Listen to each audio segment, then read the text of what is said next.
Two men. Two philosophies. Two choices. One decision. You decide.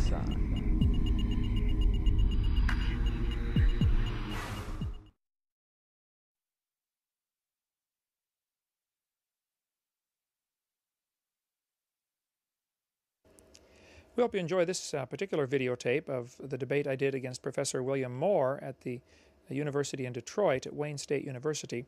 Dr. Moore has received well over $1 million in grants to study evolution. He has taught the subject for over 30 years at university level. He is considered one of the experts on the evolution topic, and I was very honored that he would be willing to debate on this topic in front of students. I was also a little disappointed, I guess, that the week before I came, they had, the university, different groups there had gotten together and paid Stephen Gould, I heard, $15,000 to come in and speak on the evolution topic. And for the entire hour and a half, all he did was to blast creationists and Christians. And when a Christian or creationist tried to ask Dr. Gould a question, he would simply avoid them and go on to somebody else.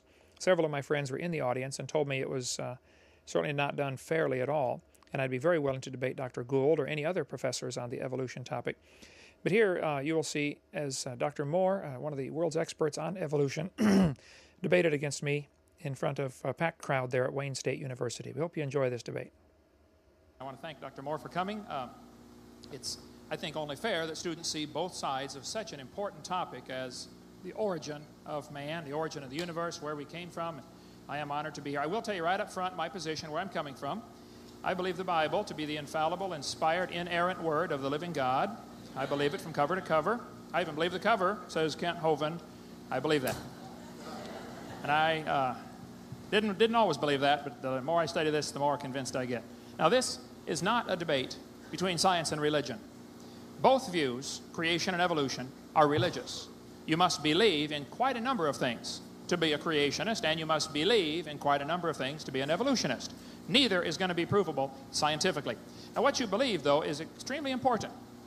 This topic is, I think, of critical importance. What you believe about origins will shape the way you make decisions on subjects like abortion, premarital sex, infanticide, euthanasia, socialism, communism. Folks, somebody is wrong. In one of these two worldviews is wrong, and it has, I think, tremendous effects on the way you live and on your eternity. Your eternity may depend upon this. So please keep an open mind as we share the evidence for creation and he shares the evidence for evolution, and you make your decision. The Bible tells us in 2 Peter chapter 3, knowing this first, there shall come in the last days scoffers. There are people who scoff at the Bible, who don't think it's true. The Bible says they're going to say, where is the promise of his coming? For since the fathers fell asleep, all things continue as they were. That's uniformitarianism. All things continue as they were from the beginning of the creation. And it says they are willingly ignorant of how God made the heavens and how the earth was in the water and out of the water, and they're ignorant of the flood. The world was overflowed with water. Two different major events in history, the creation of the world and the flood, which the scoffers are willingly ignorant of. They purposely don't want to believe in those two things, and I think there's a reason. If God created the world, that means there might be some rules. Secondly, if there was a worldwide flood and they admit to that, then that means God has the right to judge his creation. And he does. This is his world. He can wreck it if he wants. And he's coming to wreck it again, folks, pretty soon. I like that bumper sticker that said, Jesus is coming, and boy, is he mad. Well, the Bible starts off and says, in the beginning, God created the heaven and the earth. It's just matter-of-fact statement. This is the way it happened. Now, you can choose to believe that or not, but we're going to try to examine the evidence. Shortly thereafter, a couple chapters later, Satan came to Eve in the Garden of Eden, according to the story in the Bible, and Satan said to the woman, yea, hath God said, ye shall not eat of every tree of the garden? Question. First thing he did was question God's word. Second thing he did was to deny it. He told Eve, you will not surely die. And the third thing he did was to deify mankind.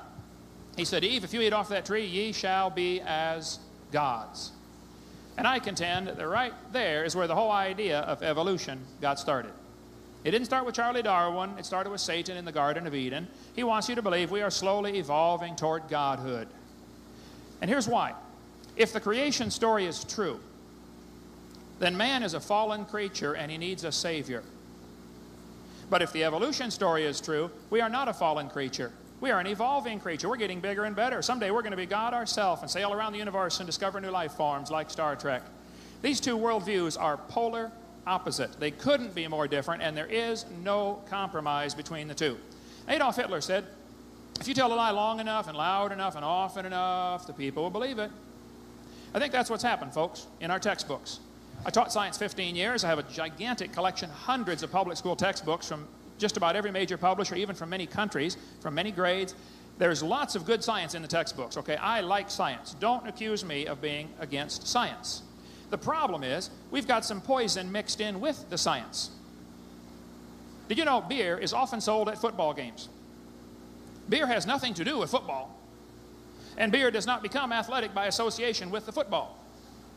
And evolution is often included in the science books, but that doesn't make it part of science. Evolution is a religion included in with the science books, and it has nothing whatsoever to do with it. The two basic views of history are this, and my timeline right here behind me, same thing. The Bible teaches that about 6,000 years ago, God created the heavens and the earth. Did it in 6 days, fully formed, fully mature creation. 4,400 years ago, or 2400 BC, there was a flood that destroyed the world. Noah built the ark and saved all the critters on board. 2,000 years ago, Jesus came, died on the cross, paid for our sins, and rose from the dead, and is alive forevermore. Here we are today, waiting for the Lord to come back in a few minutes and straighten out this mess.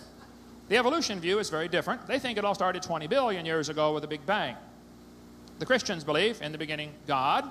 The evolutionists believe in the beginning dirt. Matter just created itself or is eternal. The only two choices, either it created itself or it itself is eternal. So these two views, these two worldviews are, like I said, just simply polar opposite. Somebody's wrong. Now, if I was to make my bottom timeline representing 20 billion years, the same scale as the top one, in order to do that, the line would have to be 2,100 miles long. I don't want to carry a chart that big, so I made a new scale, all right? So it's huge. But in school, the teachers are told in the teacher's edition to be sure to stress that the earth is billions of years old. Because that is the first thing the evolutionist must have is billions of years. And I think there's overwhelming evidence that it's not billions of years old. But even if it is, there are still lots of obstacles the evolution theory must overcome, which I want to try to share some with you. This textbook author said, nothing really means nothing. This guy's real smart. He said, not only matter and energy would disappear, but also space and time. However, physicists theorize that from the state of nothingness, the universe began in a gigantic explosion, the Big Bang. This guy says 16.5 billion years ago. Some say 20. It varies all the time. But according to the evolution theory, as I understand it, and from reading hundreds and hundreds of textbooks on this topic, 20 billion years ago, there was a Big Bang. I like to ask the question, what exploded and where did it come from? And where did the energy come from? Where did the laws come from? I mean, the universe is governed by laws, centrifugal force, inertia, gravity. Where did the laws come from? Who's the lawgiver? None of those questions are ever answered. They are all assumed. They are all believed in, which is why I would stress the evolution theory is a religion. Now, I don't care if you want to believe in it. That doesn't bother me. I don't care what you believe in. But I'm sick and tired of them using my tax dollars to spread their religion in our school system. That's all I'm sick of. Now, according to the creation view, though, it's very different. In the beginning, God created the heaven and the earth. 4,400 years later, there was a flood. Noah built the big ark, took everything on board, including the dinosaurs, I believe. Creation view is very simple. God made everything in 6 days. All the animals, all the plants, dinosaurs, everything. Along came the flood. Noah took 2 of each kind, 7 of some, but 2 of each kind on board the ark. He didn't have to bring 2 of every variety, just 2 of each kind, and he probably brought babies. He was smart enough to figure that out. Just be sure to get a pink one and a blue one. And then after the flood, I think the dinosaurs died off because of the climate change and people killing them, calling them dragons back in those days. And I cover all that in my seminars on dinosaurs and how they fit right into the Bible and how there might be a few stragglers still alive today, which is why there have been so many sightings like Loch Ness Monster type thing like that. The Bible says the animals are going to bring forth after their kind, not species. Darwin's book, The Origin of Species, is not the argument. By the way, he never does discuss the origin of species in The Origin of Species, but the origin of kinds would be the argument. The Bible says they bring forth after their kind. God told Noah to bring 2 of every sort onto the ark. For instance, today there are 250 varieties of dogs in the world. I was asked to come speak at this college in Boston one time. They said I could do a speak on creation if their teachers could ask me any questions they wanted. So I got my timelines out, and there were 6 professors and all their students in the room. As far as I could tell, all of them believed in evolution. And I got my charts out, and I said, folks, I believe that about 6,000 years ago, God created everything. 4,400 years ago, there was a flood, destroyed the world. Noah saved 2 of each kind on board the ark. And then I shared with them what they believe. 20 billion years ago, there was a big bang. This is in just about every textbook there is. I mean, I can show it to you in 100 of them if you'd like. And then 4.6 billion years ago, the earth cooled down and formed a hard, rocky crust. And it rained on these rocks for millions of years. This textbook says, as earth formed, the surface was similar to the moon today. The surface was hot and there were large pools of bubbling lava. But it rained on the rocks for millions of years and formed oceans. This is what the textbooks teach the kids. Millions of years of torrential rains created great oceans. And in these oceans was a swirling broth of complex chemicals. Progress from a complex chemical soup to a living organism is very slow. Yes, it is. Totally stopped. Doesn't happen at all. That's how slow it is. Well, one of the professors in the crowd was getting really upset about that time, and he said, Mr. Hovind, there are 250 varieties of dogs in the world today. I said, I never counted them, but I'll believe you. He said, you think all those dogs came from 2 dogs off of Noah's Ark? I said, sir, would you look at what you're teaching your students? You're teaching your students that all the dogs in the world today came from a rock. One lady was so angry after this. She says, we do not believe we came from a rock. I said, well, where do you think you came from? She said, we came from a macromolecule. I said, where did that come from? She said, from the oceans. There's minerals in the oceans. I said, where did those minerals come from? She said, well, it rained on the rocks for millions of years, and it finally dawned on her, wow, I do believe we came from a rock, don't I? I don't care if you want to believe that. Honestly, that's fine. But don't call it science. That's not science. That's a fairy tale. The textbook says humans evolved from bacteria 4 billion years ago. This one shows the kids a starfish and says 3.4 billion years old, the remains of the early ancestors of modern human beings. Now look, you're welcome to believe that, but don't call it science. That's part of a religion. This textbook shows the kids a tarsier and says 30 million years ago these creatures evolved. Now folks, that word evolved right there, that has 2 different meanings, and the entire argument today and every other day on this topic is over the 2 different meanings of the word evolution. And we'll cover that in just a second. But if you straighten out what that word means, the argument is over. One meaning of the word is indeed scientific, no question, and the other meaning is indeed religious, with no evidence to support it. But the textbook says we've got evidence for evolution. I mean, kids are taught whole chapters, sometimes whole units, just on this topic. Sometimes entire courses at college are devoted to the evolution philosophy. What happened in the early 1800s, some guys got together, primarily Charles Lyell, who wrote this book, but building on the work of Stratus Smith and Steno and Cuvier and some other guys, they developed the geologic column. They said each of the layers of the earth is a different age. This was all done in the early 1800s. Each of those layers was assigned an age way before there ever was any carbon dating, potassium argon dating, rubidium strontium dating, lead-208 lead dating, long before any radiometric dating. The layers were assigned an age based upon the assumption that evolution has happened. It all is based on evolution assumption, and that's how the geologic column got started. Now, there were some creationists involved in that who thought that maybe God created the world many times, multiple creations. Well, they're simply wrong. But all of this geologic column is based on circular reasoning. This textbook shows on page 306 that they date the rocks by the fossils. On the next page, it says you date the fossils by the rocks. And this happens all through. The geologic column, like this textbook says, if there were a column of sediments, unfortunately no such column exists. The geologic column only exists in the textbook, and it's all based on the circular reasoning. That's how things are dated. The intelligent layman has long suspected circular reasoning in the use of rocks to date fossils and fossils to date rocks. The geologist has never bothered to think of a good reply, feeling the results' explanations are not worth the trouble as long as the work brings results. They know it's based on circular reasoning. But those layers cannot be different ages. I can show you hundreds of pictures, if you want to take the time, of petrified trees standing up, running through multiple layers of rock strata. The tree did not stand there for millions of years, and it didn't grow through hundreds of feet of solid rock looking for sunlight. It was formed during a worldwide flood. The flood formed those layers. But this fella, Charles Darwin, the author of this book, set sail on board the Beagle in 1831. He was going to sail around for 5 years. He brought with the book by Charles Lyell. That book destroyed his confidence in the Bible. Darwin came back a skeptic, a scoffer. After 30 years of coaching by Charles Lyell, Darwin finally wrote his book, Origin of Species, which has a much longer title, by the way, we can get into later. And that book changed Darwin's life for good. Later, he claimed to be an atheist. As Charlie sailed around the coast of South America, he came to Ecuador, the islands of Ecuador, called the Galapagos Islands, right here. There on these islands, Charlie observed there are 14 varieties of finches. He studied the birds carefully. They all had different beak shapes. Some were bigger than others. They were all finches, but different kinds of finches. Charlie studied them for quite a while, collected quite a huge number of them, and said, you know what?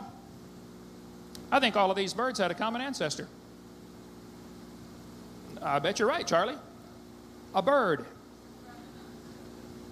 And then he said, maybe this proves that birds are related to bananas. What? No. Page 170 of his book, he said all forms of life on earth, all plants, all animals have a common ancestor. Page 170. What he saw is what we sometimes call microevolution. Now, this is the entire debate right here. Microevolution is one meaning of the word, which is basically saying that dogs produce a variety of dogs, roses produce a variety of roses. Nobody argues with that. Microevolution is a fact. It is scientific. It is observable. That's what farmers do for a living. They try to make that happen. They try to get a better species of whatever they're raising for their area. And the animals do have a wide range of adaptations they can take on. But these adaptations have limits. Farmers have been trying to get bigger and bigger pigs for a long time, but they'll never get a pig as big as Texas. There's a limit in there someplace. Roaches eventually become resistant to pesticides, no question about that, but there's a limit. Two things you need to understand. The resistance to the pesticide was already in the roach population, maybe just a small percentage of it, and when you do end up with a resistant population of roaches, you're swimming in the shallow end of the gene pool now for the roaches. Next thing you need to understand, there's a limit to this resistance. They might become resistant to these pesticides, but they will never become resistant to a sledgehammer. So, yes, there's variations, no question, I agree, that happens. But what happens then is the professors try to make the students see thousands of examples of microevolution, which is indeed a science. And they try to make them make a giant leap of faith and logic into believing that that somehow magically is evidence for macroevolution. Macroevolution says all life forms have a common ancestor. The dog and the rose are related, ultimately, to a rock. Now, macroevolution is a religion. This is assumed. It has never been observed. Nobody's ever seen a dog produce a non-dog. Now, if somebody wants to believe dogs came from non-dogs, you can believe that, but that's not science. That's your religion. It's based on imagination. It's fantasy. You might get a big dog and a little dog, and they're still related. And except for a few mechanical problems, they're still interfertile. They could produce a dog. See, maybe even the dog and the wolf and the coyote are related. Okay, boys and girls, we have a dog, a wolf, a coyote, and a banana. Which one is not like the others? And a 3-year-old can tell you. They're still the same kind of animal.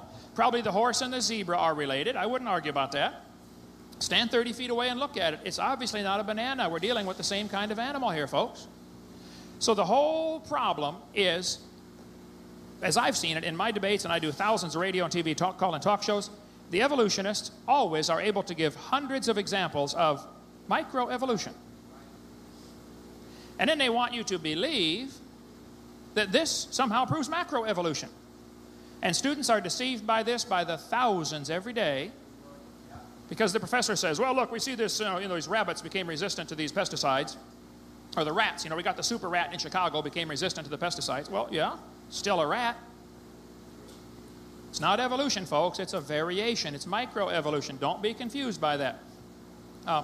Textbook, though, says mutations provide the source of variations. Well, this is true. But the mutations are harmful, fatal, neutral, or if you do get one that's beneficial, which nobody's really proven a good beneficial mutation, that can take over the population. Who's this good beneficial mutation character going to marry? And then who are its kids going to marry? I mean, anything's going to be blended back into the population. Here's a short-legged sheep. Textbook says this mutation would not last in nature. Of course not, man. He's the first one the wolf is going to catch. Textbook says natural selection causes evolution. Nothing could be further from the truth. Creationists have nothing against natural selection. We thought of it first. Natural selection is sort of like God's quality control. I worked in Pontiac, Michigan for 2 years at the truck and coach plant up there when I was going to school. We built trucks. They came down the assembly line. When it got to the end, somebody checked it. Quality control. If it didn't work or something was wrong, it was rejected. That's normal. Every factory has a quality control. Now suppose you had a quality control section that was eagle-eyed. They caught every mistake. Nothing got by those guys. How long would it take that process to change the truck to a helicopter? You say it'll never change it to a helicopter. Precisely my point. And natural selection will never change an animal to a new kind of animal. It'll only keep the species strong. And it might allow the species to adapt to a new environment. We now have Alaska rabbits that are able to survive in 20 below zero. And we have Florida rabbits that are able to survive in 100 degrees. And they are not interfertile. They're considered a different subspecies, maybe even a different species. I don't know. Now, both of those Alaska rabbits and Florida rabbits can breed with Minnesota rabbits. They're kind of in the middle. Okay. And they're going to say, see, this is evolution. No, it's a variation, and it's still a rabbit. That doesn't prove we came from a rock, folks. That's just a variety. That's all it is. And that's all that can ever be offered is examples of variation. For instance, the fruit fly experiment we did in biology class many times. They raised flies in the laboratory. They nuked them. They microwaved them. They x-rayed them. They got those flies to have mutated babies, curled wings. They fly around, buzz, couldn't go anywhere. They got flies with no wings. What do you call that? A crawl? Can't fly. But they always got a fly, and it was always worse off than great-great-great-great-grandpa fly. But that's always given as an example for evolution. They show the kids the peppered moth as evidence for evolution. Most of the moths in England, they went around and counted them on the trees. Must have been a government project. They discovered it was 95% light-colored moths, only 5% black. Then they burned coal in the factories for a while, and the trees turned black, and the population shifted to 95% black moths. They said, wow, look at this, evolution. The white moth evolved to a black moth. No. You see, the black and white variety was already in the gene pool. They never did get a pink one or a purple one. The genetic information was already there. All they got was a shift in the population ratio. And when they quit burning the coal in the factories, the trees turned white again, and the moths shifted right back to light-colored moths. And this is considered one of the best examples known for evolution. Industrial melanism. Started off a moth, it ended up a moth. That proves we came from a rock, boys and girls. Write that down, that'll be on the test. They show the kids different forelimb structures of the animals. 2 bones in the wrist, the radius and the ulna. The whale has 2 bones, the radius and the ulna. They're going to say, see, boys and girls, you can compare the forelimbs of all these animals, and comparative anatomy provides further evidence of evolution. The commonality suggests these and other animals are all related. They probably evolved from a common ancestor. Excuse me. Might be 2 ways to look at that. That might prove they have a common designer. Did you know the lug nuts from a Chevy will screw onto a Pontiac? That proves they both evolved from a Honda 38 million years ago. What we have here, folks, is an example of good observation and bad conclusions. Maybe you heard the story about the scientists were going to see how far the frog could jump. They set the frog down and said, jump, frog, jump. Frog jumped 80 inches. Brought him back, cut off 1 leg. Jump, frog, jump. He only jumped 70 inches.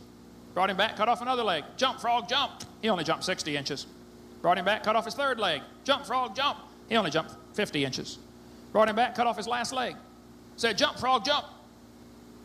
Frog didn't jump. They said, jump, frog. Frog didn't jump. They concluded, every time we cut a leg off, the frog jumped less.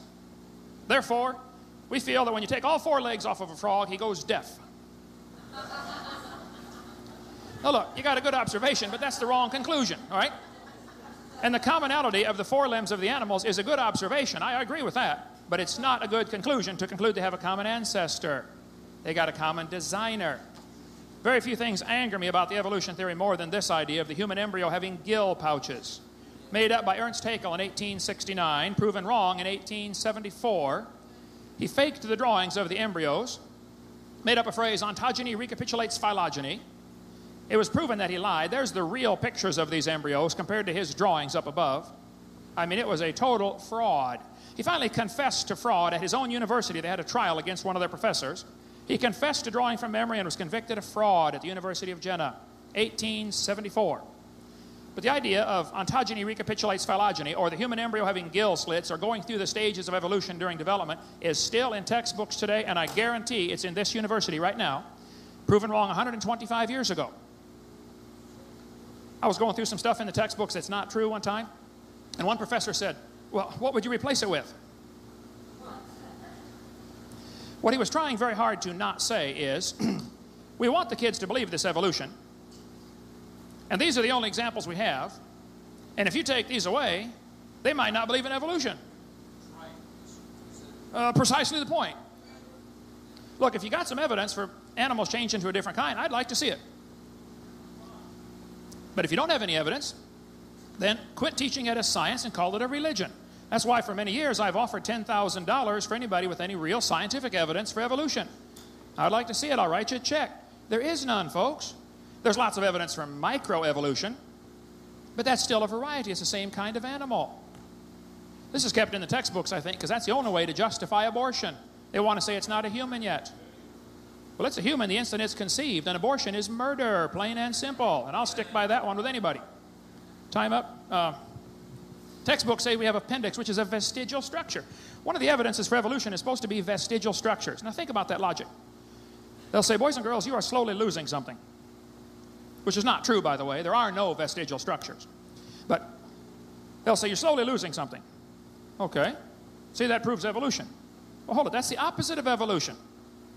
Is that how evolution works? You lose everything until you have it all? This textbook says the whale has a vestigial pelvis. Now, the author that writes about the whale having a vestigial pelvis is either ignorant or a liar. It's not a vestigial pelvis. Muscles have to attach to those bones because the whales cannot reproduce without those bones. They have nothing to do with walking on land. Absolutely nothing to do. That is propaganda. That's not science. This textbook tells the kids, you know, just imagine whales walking around. It's true. That's a kid's book. That's propaganda. That's a lie. This one says humans have a tailbone that is of no apparent use. I did a debate with the president of the North Alabama Atheist Association, and he said, folks, we got proof for evolution. The human tailbone, the coccyx, is vestigial. You don't need it anymore. When it was my turn, I got up and I said, Mr. Patterson, I taught biology and anatomy. I happen to know there are 9 muscles that attach to the tailbone. If you think the tailbone is vestigial, I will pay to have yours removed. Without them little muscles, there's some very, very valuable things you cannot do. I won't tell you what they all are, but trust me, you need them muscles. Now, we can go on a long time, folks, but my point is this. Both views, creation and evolution, are inherently religious. I cannot prove God created the world, and I cannot prove there was a worldwide flood. I can show you the evidence of billions of dead things buried in rock layers. And I can show you that out west, when they killed millions of buffalo in the last 200 years, almost none of them fossilized because they weren't buried. The very existence of fossils proves, to me, is evidence to me of a worldwide flood. When they climbed Mount Everest, 1953, they found seashells by the thousands on top of Mount Everest. I think there was a flood. I don't think the water was over Mount Everest. I think Mount Everest was under the water. The mountains arose during the last part of the flood. The Bible spells all that out in Psalms chapter 104. The mountains arose, the valley sank down, and the water rushed off and probably made Grand Canyon in a few days, not millions of years. So I think the evidence is overwhelming. God made the world. There was a flood that destroyed it, and God's got a plan for you. And He loves you. And if you don't want to believe in Him, that's fine, but He'd like you to. He's not going to twist your arm. But the evidence, I think, is overwhelming, and the evidence for the evolution theory is confused by mixing micro and macro. So watch for that, if you would. Thank you so much. That was dazzling, to say the least. Can you hear now? I realize I have a small voice, although I'd like to think that I have some reasonably big thoughts. But I'm going to have to sit, and because in order to make a fairly complete, concise statement, about evolution and about the problems with Kent Hovind's approach with his analysis of evolution. I have to read this. Let me start by expressing some reservations I have in engaging this debate at all. I'm a professional evolutionary biologist in that I have taught evolution and related courses here at Wayne in genetics, statistics, ornithology, and a number of other courses for 27 years. And over those 27 years, I've maintained an active research program looking at problems in evolution concerned primarily with the evolution of species diversity or speciation, which is the area of evolutionary biology that is right at the interface between...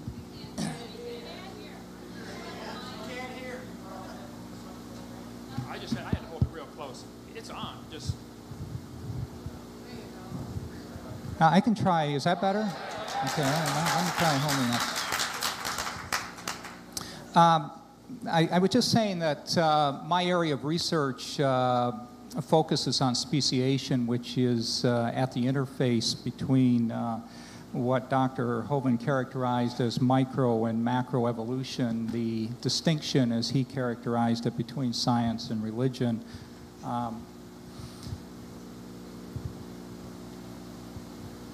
But it's important to note that my approach to evolution has always been from a genetic perspective. On a day-to-day basis, my research students and I sequence DNA as a way of getting information about relatedness among species, and we use that information to reconstruct evolutionary history. Our work focuses primarily on woodpeckers, not because these are a particularly interesting group per se, although they certainly are fascinating birds, but because they provide a good model for studying the rapid diversification of species. I'm also very interested in a thing called the molecular clock, which is a novel way of timing evolutionary events and establishing the antiquity of species. Dr. Hovind, in contrast, is a science educator with an interest in paleontology, which is to say the fossil record. So I'm a little bit concerned first that we're going to simply talk past one another to a considerable extent. Unavoidably, the discussion is going to come to focus to some extent on the fossil record, and particularly esoteric details of radiometric dating. That is, dating geological structures based on radioactive decay.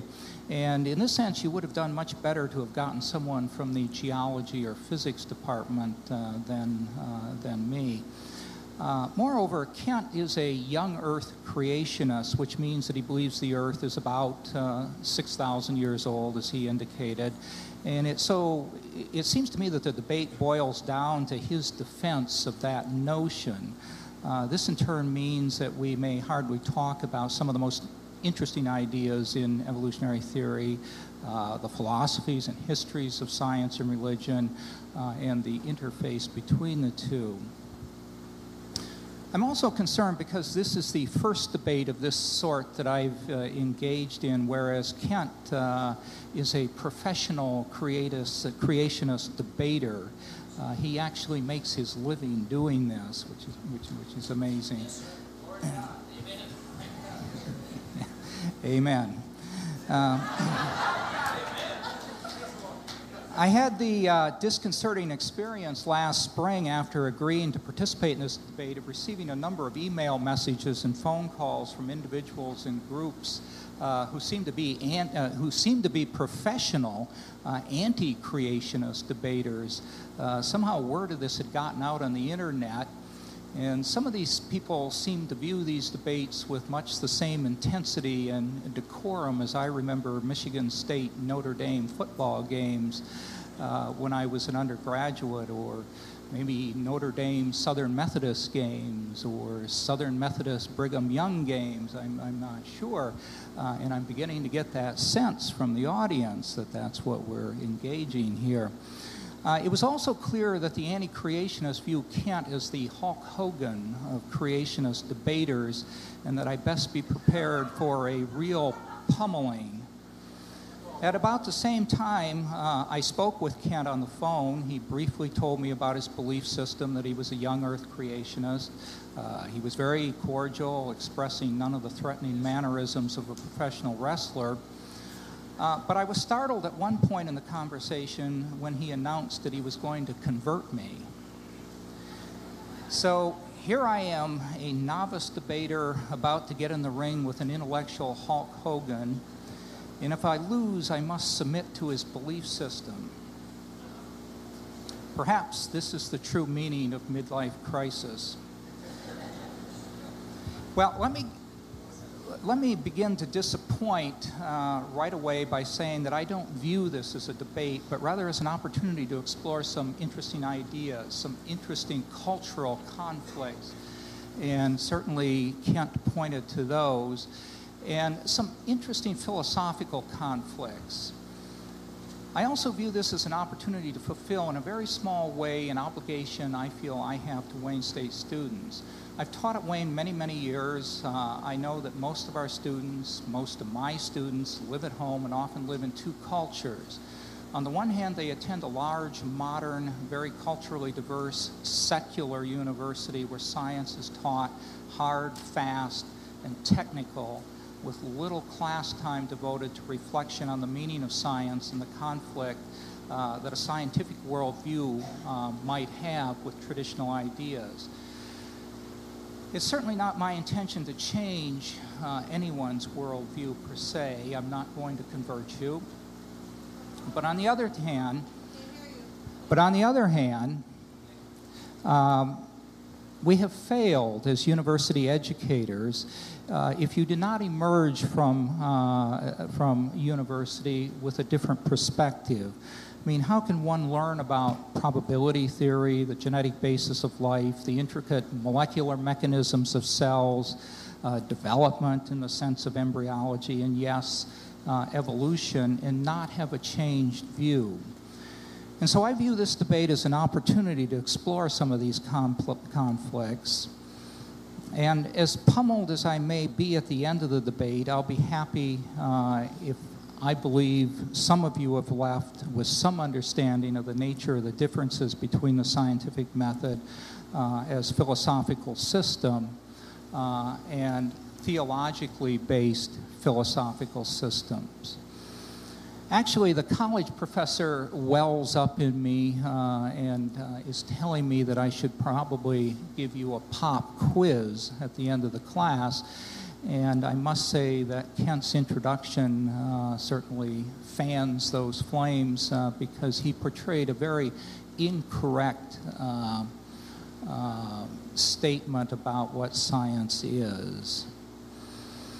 What I see as the foundation, the key to understanding this conflict, lies at the various deepest levels in the philosophies of science and religion, that is, in the metaphysics of the contrasting philosophical systems. So what I'm going to say for the next few minutes is going to sound like Philosophy of Science 101, although unfortunately our students rarely take such a course.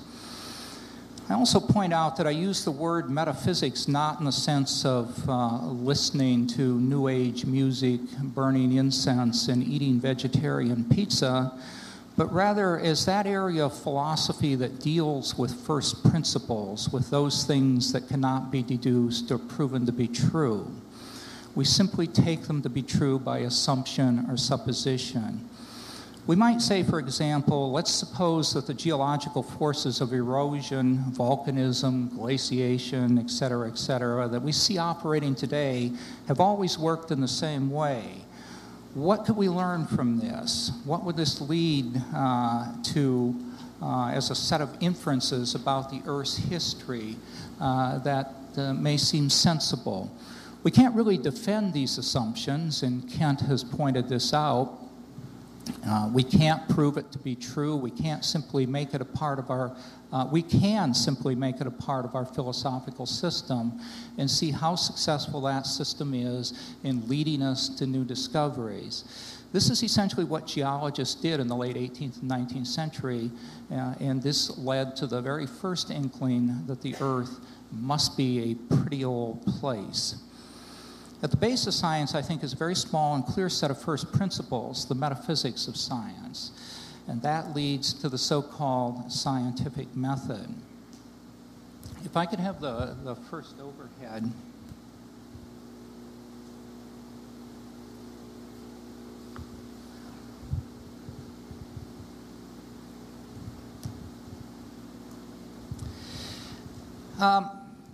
This is one scientist's statement as to what scientific method is. He says, in general, we look for a new law by the following process. First, we guess. Don't laugh, it's really true. Then we compute the consequences of the guess to see if this law that we guessed is right, what it should imply. Then we compare those computation results with nature, we say, to experiment or experience. We compare it directly with observation to see if it works. If it disagrees with experiment, it's wrong. And that simple statement is the key to science. It doesn't make any difference how smart you are, who made the guess, or what his or her name is. If it disagrees with experiment, it's wrong. That's all there is to it. This short, whimsical, even facetious statement is actually a fairly concise and complete statement of the scientific method, as simple as it is. One of the most interesting phrases in Feynman's description is, quote, "first we guess." A very confusing issue we must deal with straight away is that of what it means to say evolution by natural selection is a theory as opposed to a hypothesis or fact or even a guess. Nowadays, scientists pretty much use the words theory and hypothesis interchangeably, and even the words conjecture and yes, the word guess as synonyms for theory and a hypothesis. Steve Gould made this very important point in his talk last week when he pointed out that there is no hierarchy where guesses are promoted to hypotheses and hypotheses elevated to theories and theories elevated to natural laws. They're all really guesses which have been tested against empirical evidence or not tested. And if they've been tested, they've been falsified or not falsified. But it is equally true that a guess, hypothesis, or theory that has been tested and not falsified has to some extent been corroborated. That is found to be useful in explaining some sets of observations and pointing to new experiments that we might do. In that sense, some theories are better than others, and in that sense, if someone were to ask me if evolution by natural selection were a fact, which often happens, I would say, of course not. But it is not merely a theory. It is one that has withstood test after test after test without being falsified. I repeat, without being falsified. It is in the secular pantheon of scientific theories, that is, natural selection theory, along with quantum mechanics, relativity, atomic theory, continental drift, and a few others. But none of these theories are facts. Here are what I think are roughly the first principles of science, if we could have the next overhead. The first one, Kent referred to somewhat derisively, that natural law acts the same way at all times and in all places. This is a first principle of science. It's not something that we can prove. This is the idea that I alluded to above that seems to have been derived from the ideas among geologists of the 19th century, and it's the idea that they called uniformitarianism. Implicit in this is that science doesn't deal with miracles, because miracles by definition involve circumstances where natural law is set aside. Now, conceivably, science could determine whether a miracle had taken place, but I even doubt that. For example, someone might make the claim that so-and-so had arisen from the dead, and we might apply a scientific analysis to determine that the person in question was, in fact, once dead and was now, in fact, alive. But even here, we would want to be very wary of a possible hoax, substituting, for example, a live identical twin for the dead person. So even here, I would want to see maybe 3 replicates with proper controls. And this is what religion, which does deal with miracles, cannot provide for us. Second principle. Hope that's in focus. Scientific observations are repeatable.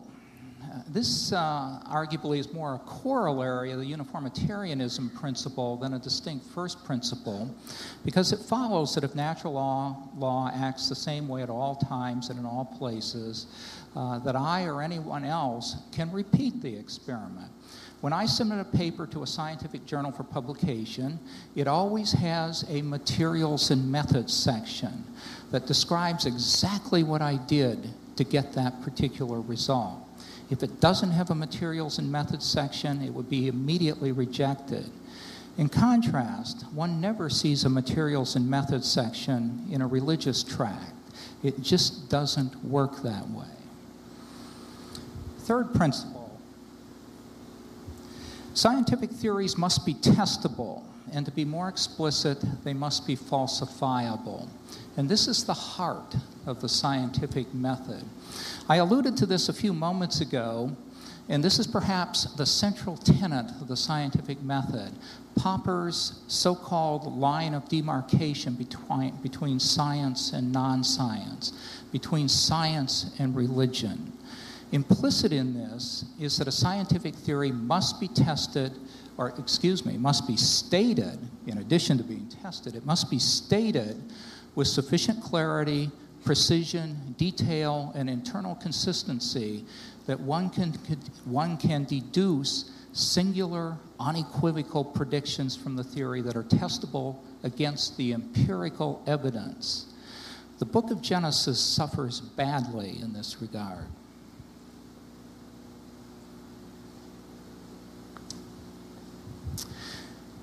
Fourth principle, there's a web of interconnectedness and internal consistency.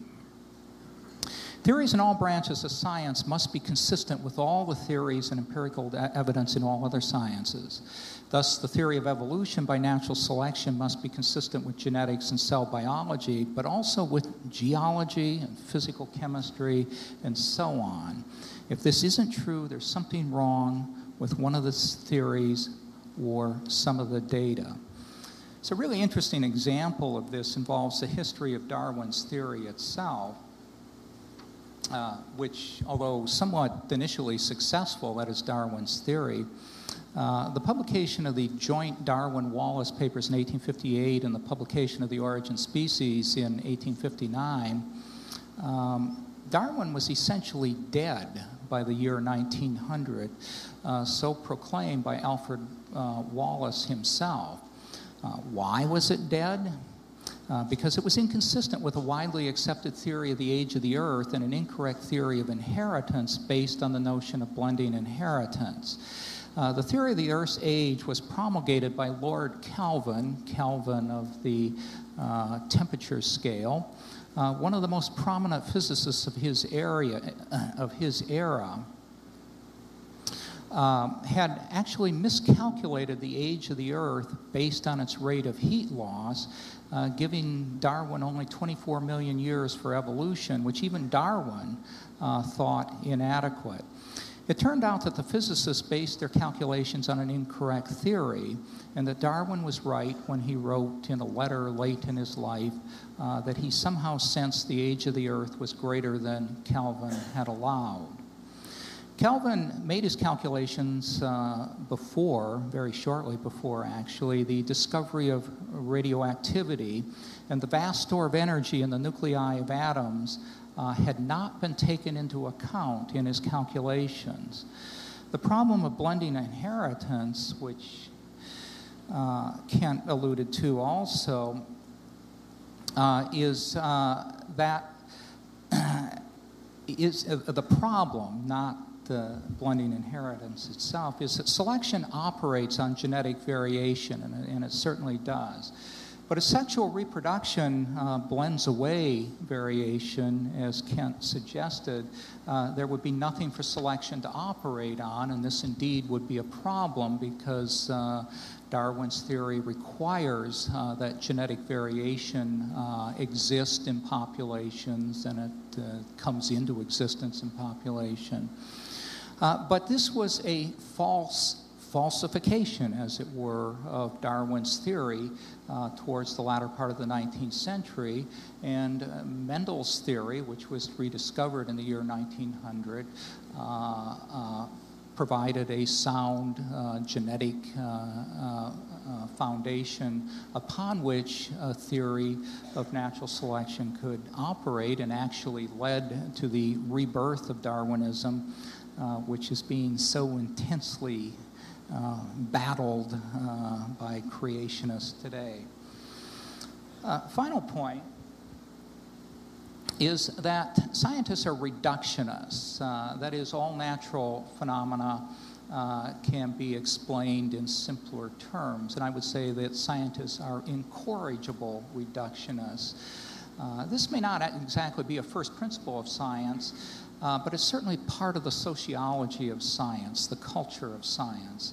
Biologists have insisted for a long time that the whole of life, meaning essentially the activities of cells, could be understood in terms of chemistry.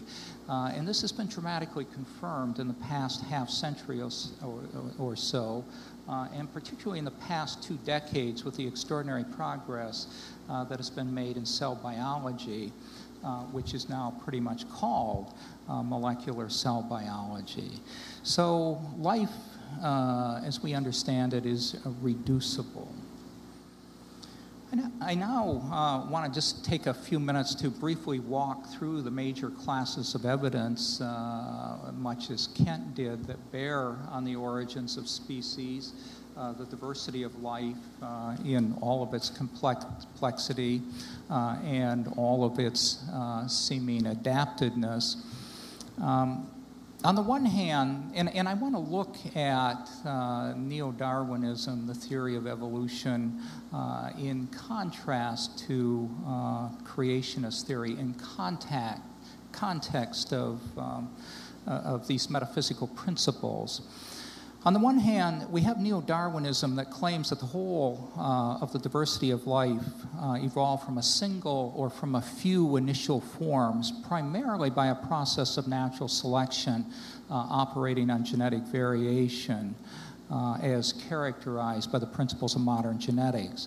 On the other hand, we have the particular theory of creationism advocated by Kent Hovind, and it's not the only theory of creationism. It is perhaps the most extreme position. It's based on literal interpretation of the Bible, and especially the book of Genesis. And what I want to do is to look on a rather coarsely focused level at how these different classes of data bear on the alternative theories in context of the metaphysics of science. And I point out before I do this that if you are not doing your analysis in context of the metaphysics, the first principles that I set forth, and these are not my principles, I simply read a bit in the philosophy of science and extract these from what I think is the current thinking about the philosophy of science. If you do not do your analysis in this context, you're not doing science, you're doing something else. This is where the line of demarcation is between science and religion. It's not between microevolution and macroevolution. Let me say first that it's difficult to derive predictions from the Genesis hypothesis. Genesis is an historical account and not an explanation of mechanism, at least in the sense of natural law. And it provides mechanism in the sense that God intervenes and does what he pleases, at times he chooses, but that violates the uniformitarianism principle of science, and so that's not science. Moreover, Genesis is very ambiguous. It is a very sparse account of what are purported to be two of the most profound events in history, the creation and the Great Flood. Even setting aside the arguments over the meanings of specific words translated from ancient Hebrew texts, it leaves broad latitude for interpretation. This makes the Genesis hypothesis difficult to test, and so a priori we seem to be on the margin of science. In contrast, neo-Darwinism is very precisely formulated, even in a body of mathematical formulations called population genetics. There are specific things natural selection can and cannot do, and specific changes in genes and gene frequencies that can and cannot happen. This is what Feynman referred to as making the computations based on the guess. It's very difficult to make the computations based on Genesis because it is so vague. It's very easy to make them based on neo-Darwinism. But even though I think it's very difficult to test the Genesis hypothesis because of its ambiguity, let's do the best we can. The fossil record. The fossil evidence is not the most important evidence in evaluating evolution theory. Nonetheless, it does exist, and neo-Darwinism makes specific predictions about patterns in the fossil record. For example, there should be a stratigraphy, what Kent referred to as the stratigraphic column, an ordering of older, more primitive forms at the bottom and more recently, more derived forms at the top. The Genesis hypothesis is not explicit about the fossil record, but as I understand Kent's interpretation, there is a single massive bout of extinction resulting from the Noachian flood. Accordingly, there should be no particular stratigraphy. There should be a single stratum, or if there are multiple strata where organisms were sorted according to weight, habitat, or intelligence, the strata should all be of the same age, namely roughly 4,400 years. The fossil record is, to my knowledge, wholly consistent with neo-Darwinism in terms of classic stratigraphy and also in terms of modern radiometric dating, and also, although these data and this type of analysis is very much in process right now, the stratigraphic column is also consistent with dates based on the molecular clock. There was an article to that effect in a recent issue of Nature. In contrast, the stratigraphy itself and the radiometric dates of fossil-bearing strata stretching back more than 3 billion years are completely inconsistent with the Genesis hypothesis. And in the metaphysical system of science, the Genesis hypothesis simply is falsified if, in fact, the Earth and the fossil-bearing strata are older than 6,000 years.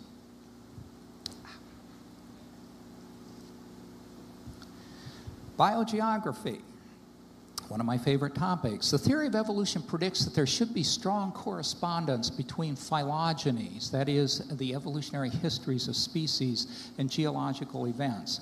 For example, there should be relationships at deep levels in phylogenies of animals in South America with animals in Africa because the two continents formed a single supercontinent some 80+ million years ago, according to modern geological theory, specifically continental drift.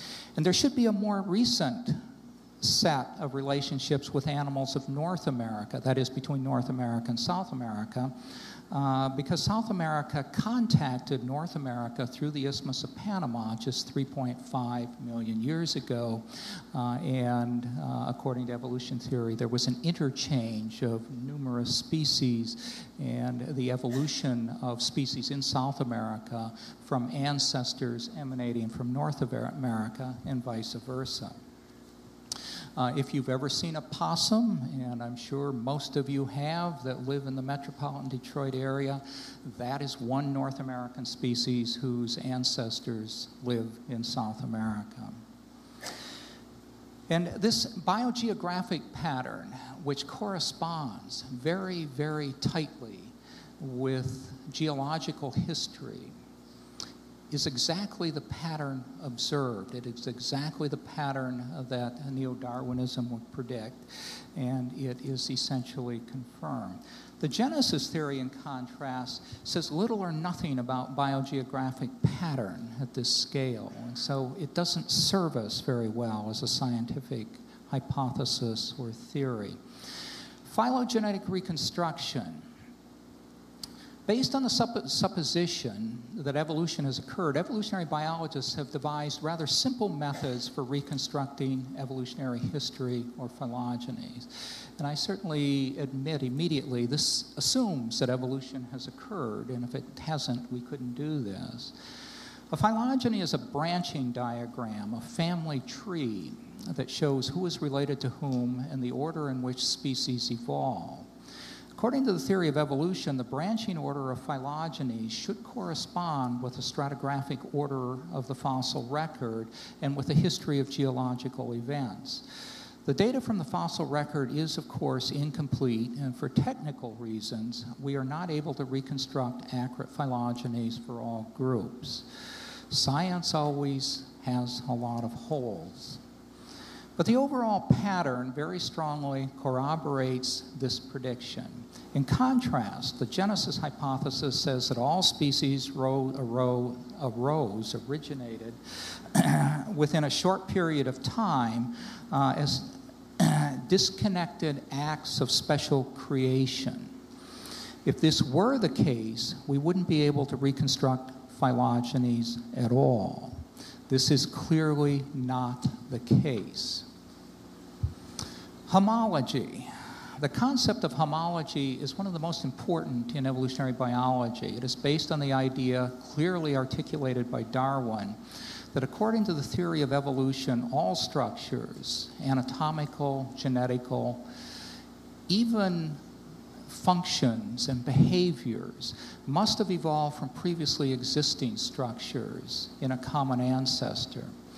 These species should that's a tough one to get out. These species should share similar structures because they all inherited them modified by evolution from a common ancestral structure. Such structures are said to be homologous. This pattern of homology, as predicted by Darwin, pervades the full spectrum of life. Classically, it is known from comparative anatomy and embryology, for example, as radically different as the avian wing is from the vertebrate forelimb, as Kent's illustration showed. The major bones are homologous, and each can be traced to the same embryonic origin and to homologous bones in fossil forms. When molecular genetics arrived some 20 or so years ago, it provided one of the most critical and exhaustive tests of the theory of evolution. Specifically, we ought to find pervasive homology among genes, bearing in mind that Darwin's prediction is that no structure can arise de novo. Every structure must arrive from a previously existing structure. So we should anticipate finding this similarity, this homology among genes, and this is exactly the pattern we find. To be honest with you, we didn't think at the advent of molecular genetics, or we didn't think of that advent as the grand test of evolution. I think we all just knew that the expected patterns of homology would be there, and they were. If anything, if this is possible, they are even clearer than anyone imagined. The extent of homology among genes controlling animal development, that is your passage from an egg through an embryo to an adult, and that of a mouse from its larval or egg stage through its embryonic stages to an adult, and that of a fruit fly, the homology among the genes that control those processes is really quite astonishing. The genes are not identical by any means. Evolution theory would predict that they were different, but they would also predict that we ought to find the pattern of relatedness in the form of a phylogeny. In fact, genes themselves have evolutionary history, so that we now reconstruct not only the history of relatedness among species, but also among genes within what are called gene families.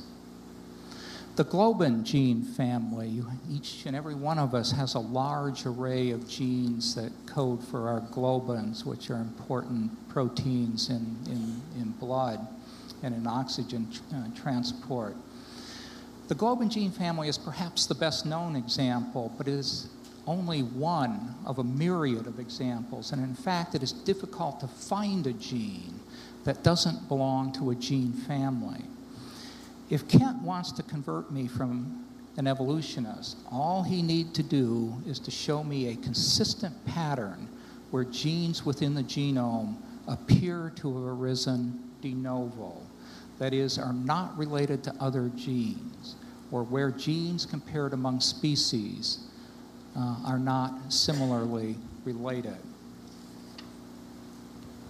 Kent was kind enough to send me a videotape of one of his previous debates. Frankly, it wasn't nearly as slick as the presentation that he gave today, and I'm kind of wondering if I haven't been set up here. But in viewing the tape, it's easy to see why he's a formidable advocate of the creationist position. He is articulate, he knows his position well, and he is really quick on his feet. He is especially quick at rattling off facts that call into question almost all of the evidence normally put forth by evolutionists. However, I put the word fact in quotes because at least some, and I suspect most of these factoids, are not facts at all, but rather misconstructions and misunderstandings of the scientific literature, and in at least some cases, apparent fabrications. A problem I have, and I think all scientists have in dealing with this aspect of creationist debates, is that I read a very small fraction of the huge volume of literature published in biology, even in my own area. And so when I heard Kent say in the debate video he sent me with great assurance that a paper was published in the January 1970 issue of Science reporting that a moon rock was divided into 9 pieces sent to 9 laboratories for radiometric dating and returned with 9 disparate dates ranging from 0.5 to 18 billion years, I faulted myself for being unaware of that important result, because it seemingly would call into question radiometric dating. However, when we investigated the report, and I want to acknowledge the considerable help of a small group of very competent students who helped me pursue some of these reports this summer. When we pursued this report, we found that it is not actually, or not exactly, and I want to choose my words carefully, the correct reconstruction of the report. The report is actually a set of 9 reports published in tandem in a special issue devoted to the first reports of the moon rock analyses in 1970. Each report emanates from a distinct lab, and so this part of Kent's account is correct. However, we could not find a single rock that had gone to all 9 laboratories. The closest was a rock, specimen number 10017, which was partitioned among 6 laboratories, and in some was dated 13 times.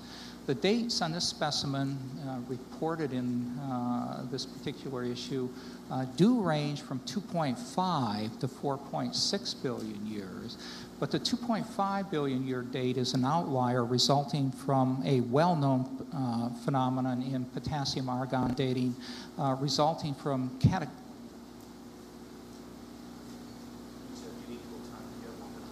Okay. I have 1 minute remaining, I'm told. Let me jump to the bottom line of that. The real range of dates on the specimen goes from 3.56 to 4.38 billion years, and the bogus dates are attributable to a well-known phenomenon of argon loss. Let me, with the few seconds I have left, mention the example that really raised red flags, and indeed I took a certain amount of umbrage at this. And I quote Kent from this debate where he says, and I quote, 2 to 3 years ago, when they found the dinosaur bones in Antarctica, they were not even fossilized. They were fresh, preserved, frozen dinosaur bones still containing carbon. They didn't carbon date them because it would have come back with a date less than 50,000 years.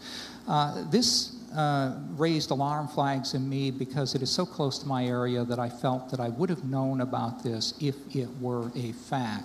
I did a quick literature search using the wonderful computerized literature search systems we had, could find no such reference. I called a paleontologist, Bill Hammer, who discovered the only dinosaur bones to be discovered in the Antarctic. I read the quote to him. He said, he knew of no such specimens. Hammer's 1991 specimen remains the only dinosaur bone from Antarctic proper, and it was completely mineralized. So I simply caution you, these facts that come out, don't take them at face value. For that matter, don't take what I say at face value. Open up your minds, go to the library. If something sounds odd, investigate it yourself. And with that, I'll cease and desist for the moment.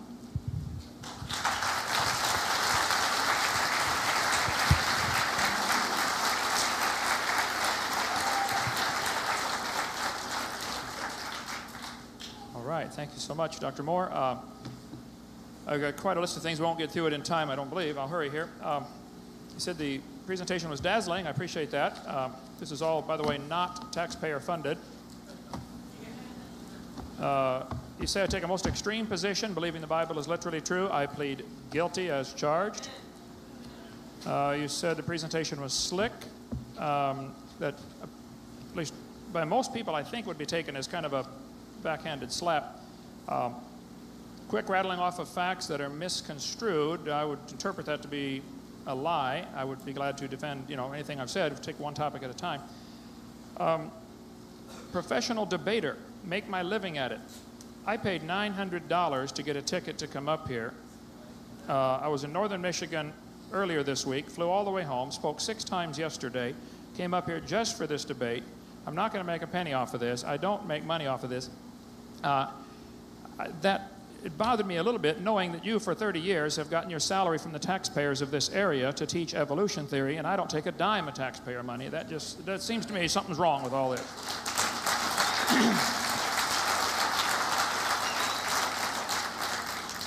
I'm not a professional debater. I was just simply a high school science teacher who got fed up with kids being brainwashed with one particular theory. As far as the Hulk Hogan, well, you can see the resemblance is striking. I would think after 30 years of teaching this very topic, you would be the Hulk Hogan of the evolutionists. And you mentioned you might lose because you're outmatched. Well, for heaven's sake, this is what you teach all day, every day, and get paid for. None of my material is copyrighted, never has been. I never have charged a dime for any of my seminars, and I've never sent out a letter begging for money. That's been my policy since I started. And you mentioned, I don't know if it didn't get the quote down quick enough, but the university would have failed if they did not emerge having an understanding of, and you rattled off several things, and one of which was embryology. I trust you're not referring to what was disproven in 1874 about the ontogeny recapitulates phylogeny. You referred to it again later. as the homology of genes for embryology is evidence for evolution. I would really like to see you elaborate on that, because I think the homology of genes is evidence of a design, same design feature, same designer. Same designer made all these things. And you mentioned about the statement, how I portrayed science was incorrect. Again, I guess I like to simplify things. It looks to me like you're saying I lied about the way science is portrayed. Let me just spell it out very clearly. The scientific method, you said, and I agree, you start off with a guess. Then you compute the consequences. You know, what would this imply? Then you would do some experiments, and the experiments must be repeatable. I agree. And if the experiments do not verify the guess, you throw out the guess. You get a new one. Let me tell you my scientific theory. I believe the evidence will show, after intensive investigation, that no amount of scientific evidence will ever show that matter can create itself. Therefore, there must be an outside source that created the matter. Now, that goes beyond science, goes into a religion, and the creationist says, yep, we agree, we have a religion, we believe God did it. Can't prove it, that's what we believe. What happens is, though, the evolutionist does not admit they have a religion in this area. Where is the scientific evidence to show where matter originated? Where is the scientific evidence? Where is it repeatable? You said you'd like to see things repeated 3 times. I'd like to see 3 experiments where somebody makes something from nothing. I would like to see the experiment where life learned or came from non-living material. This has never been observed. This is part of a religion. Evolution is the religion. They have to believe life came from non-living material. We've had numerous experiments with raising, pick any kind of animal or plant you'd like. All of the experimentation has taught us dogs produce dogs. Roses produce roses. Now, I suspect from what you have said that you believe somewhere back in the past, dogs came from something that was non-dog. You're welcome to believe that. What experiments do you have for that? What scientific evidence do you have to show us that a dog came from a non-dog, or that a dog can produce a non-dog, or pick any other animal if you'd like? If your expertise is woodpeckers, I'd really be curious on that one, since the woodpecker has the tongue that goes around his head and anchors on top of his eyebrow. What intermediate species do you have showing the tongue changing from normal bird tongue to the top of the head tongue? And where's the fossil evidence of anything besides a woodpecker? Anything intermediate? I mean, just within the bird kind. I mean, where's the evidence? If that's your expertise, I'd love to see some evidence on that. Experimentation for the origin of life, I think, the evolutionists simply believe matter either created itself or is eternal. Those go strictly against the first and second laws of thermodynamics. That's not science, that's religion. The evolutionist must believe life came from non-living material. He's boxed himself into a corner, folks. That's the only option. If you're going to exclude God, then you have to give a naturalistic explanation for how life got started. I've never heard him do that. Miller and Urey tried it years ago. There have been numerous experiments to try to create life. Total failures. What Miller was able to make after a very carefully contrived fictitious experiment where he made a fictitious atmosphere of 4 gases and left out oxygen purposely. We can go for days on that if you'd like. He left out oxygen because he knew oxygen would destroy the life. Problem is, without oxygen, you don't have ozone, and then the UV light destroys the life. You can't get life to evolve with oxygen, and you can't get life to evolve without oxygen. Looks to me like you can't get life to evolve.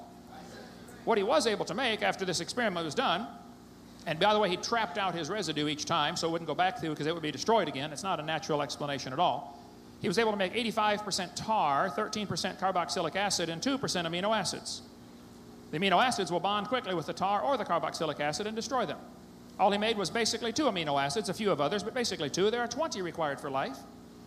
And they all have to be in a precise order and all right-handed or left-handed, depending if it's a sugar or DNA molecule. And all he made was all a mixture. He got half right-handed, half left-handed. The chirality was all mixed up. It's never gonna form in life. And we can go for days on that if you like, but I just want to kind of hit the highlights here. I would say the experimentation has shown us, the scientific evidence has shown us, dogs always produce dogs, roses always produce roses. Therefore, the evidence shows us there had to be a beginning to this someplace, and it must have been the same kind of animal, because we've never seen an animal produce a different kind. So that goes right back to what the Bible says. God created the animals, and they bring forth after their kind. Now, I can't prove that, but all the evidence has shown us that that is indeed correct. I think the Genesis account is not nebulous on this. It tells us very clearly, God made the animals to bring forth after their kind. If you have an exception to that, I would love to see it. If you find a fossil in the ground that someone claims is intermediate, oh, I have to turn that thing on. First place, when you find a fossil in the ground, you know one couple things for sure. It died. Now, you do not know if it had any kids, let alone different kids. All you know is it died. It's buried. The very existence of fossils to me is a powerful evidence of a worldwide flood because, again, fossils don't form under normal conditions. They have to be buried quickly. Let me get a few more things before I get into where I was leaving off here. Science and non-science. You must state a theory with detail. I agree. Evolution, macroevolution, is not science. It's non-science and nonsense. We've never seen this happen. Nobody's ever seen an animal produce a different kind of animal. But like I said, beer is sold at football games, and macroevolution is included in with science, and I'm sorry about that. I'm working on it pretty hard. I'm trying to get it out of there. Selection operates on variations only. I agree, but like I said, the variations have limits. And the selection process is not going to change it to a new kind of animal any more than GM's quality control will change the truck to a helicopter. It'll just make a stronger truck. That's all it can do. Neo-Darwinism, I suspect you're referring to Stephen Gould or Niles Eldredge or rebuilding of Goldschmidt's theory, punctuated equilibrium. If that's what you believe, then we'll talk about that in a second. But the textbooks show these family trees as if we all came from a bacteria. Even Mary Leakey, an evolutionist, said, all those trees of life with their branches of our ancestors is a lot of nonsense. Stephen Gould, the evolutionary trees that adorn our textbooks have data only at the tips and nodes of their branches. The rest is inference. However reasonable, not the evidence of fossils. Stephen Gould says there's no evidence, but they show these in the textbooks as if we all came. The humans, the birds, and the crocodiles had a common ancestor. That's propaganda.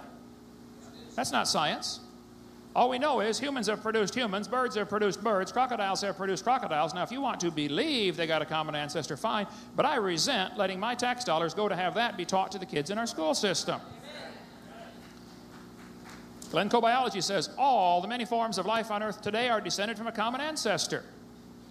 I don't believe that for a second. All I've ever seen is dogs produce dogs. That's all anybody's ever seen.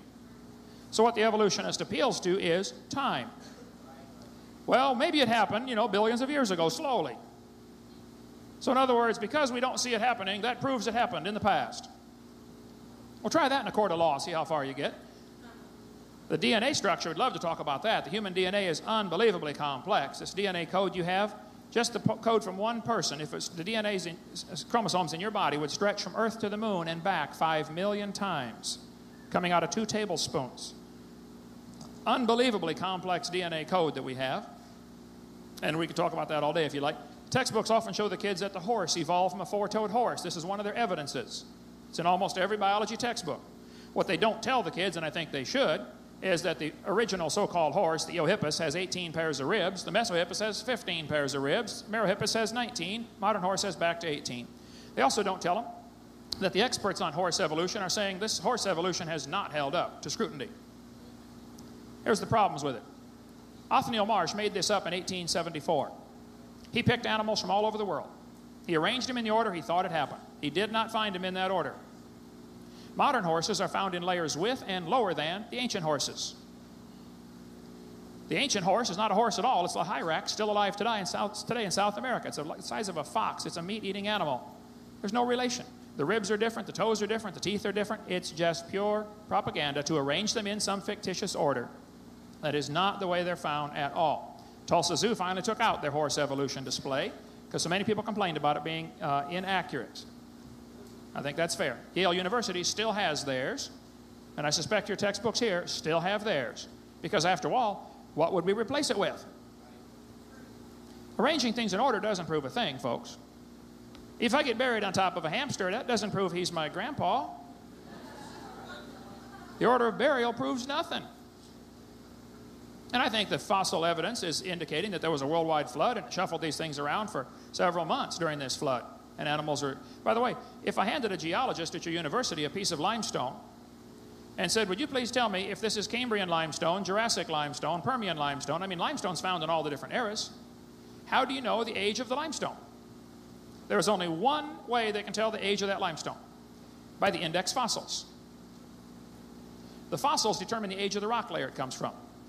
But the rock layer determines the age of the fossils that are in it. Circular reasoning, folks, that's what it's based on. We can talk for several days on that if you'd like. I've arranged stuff in order for years. I proved knives evolved to forks very slowly over millions of years. I even found the missing link. Right between forks and spoons. There's the missing link right there. Just arranging something in order doesn't prove anything, folks. Can't believe textbooks are now telling the kids that birds are the descendants of dinosaurs. How absurd can you get? You don't just stick a few feathers on them and say, come on, man, let's go, you can do it. It's not quite that simple, folks. The birds have feathers, obviously. Reptiles have scales. This textbook says bird feathers evolved from the same scales that protected the dinosaurs so well. Nobody's ever seen that happen. First place, feathers and scales come from different genes on the chromosome. Secondly, they're both made out of keratin, and that's where the similarity stops. They attach to the skin or to the body differently. Feathers are an extremely complex structure. Extremely complex. Now, if you want to believe that came from a frayed scale from an animal trying to chase insects and catch them with his flappers, feathers on his wings, you're welcome to believe that, but that's not science. That's, again, part of somebody's religion. Problems with the bird evolution. The lungs are totally different between birds and reptiles. One have a sac-type lung, reptiles do, birds have a tubular-type lung. Modern birds are found in layers with and lower than the dinosaurs.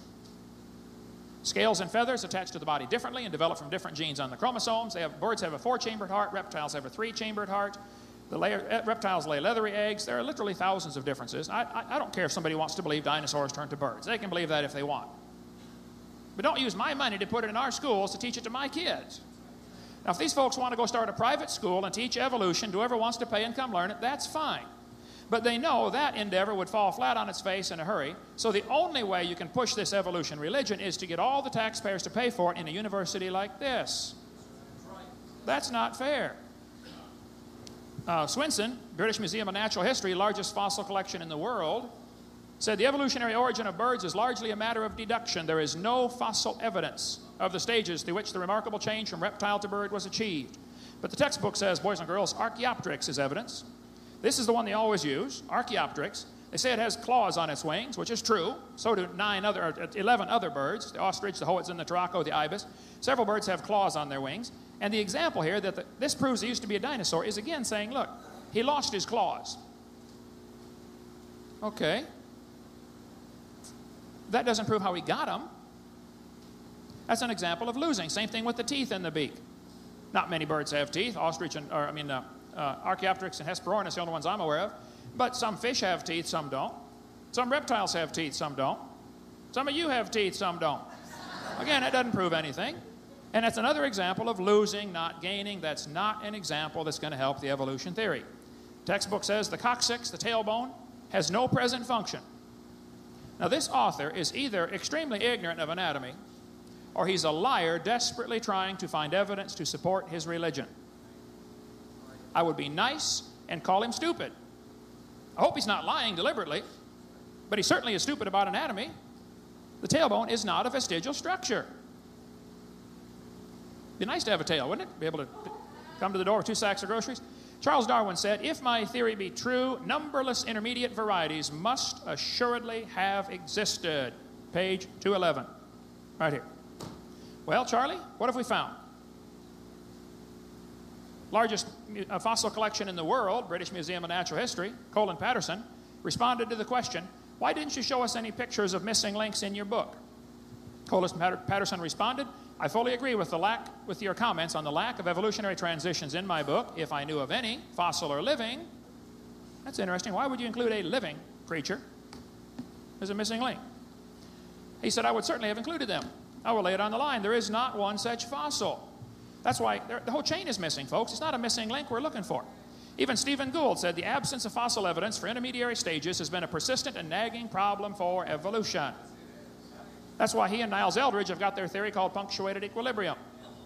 Now, Goldschmidt came up with this earlier, in the 1940s, I believe, that maybe the hopeful monster theory. Maybe a reptile laid an egg and a bird hatched up. And Gould and Eldredge polished it up a little bit, and they said, well, maybe just evolution happened in jumps or leaps. They call it saltations. See, Darwin said evolution happened slowly and gradually over billions of years. Gould and not Eldredge are saying, no, it happened in leaps or jumps, saltations. What they're trying to not say is, because we don't find any evidence, that proves it. See, in their mind, there's only two options. Evolution happened slowly, like Charlie said, or evolution happened quickly, like Stephen said. There is another option. Didn't happen at all. They don't want to consider that option for some reason. I don't know why. All fossils seem similar to living forms with no undisputed missing links discovered so far. Yes. Since we know evolution is a fact, even though there is no evidence, it happened slowly, this proves it happened quickly. That seems to be the logic, folks. I don't know how to handle with that.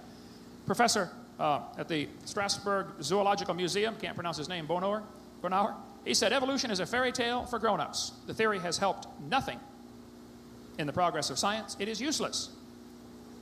I would like somebody to show me what advancements we have because of the evolutionary theory. It's not why we have electricity. It's not why we have plastics or rayons or fabrics, or it's not why we went to the moon. It has nothing to do with... it's a useless theory.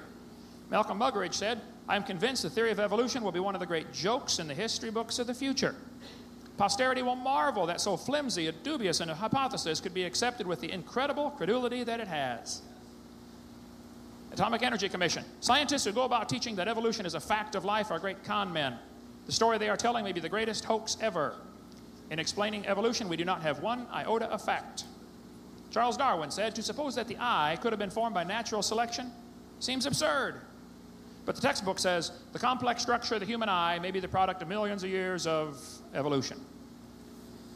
They tell the kids, boys and girls, you might better understand how the eye might have evolved if you can picture a series of changes. See, it all takes place in the mind. Macroevolution only takes place in the imagination.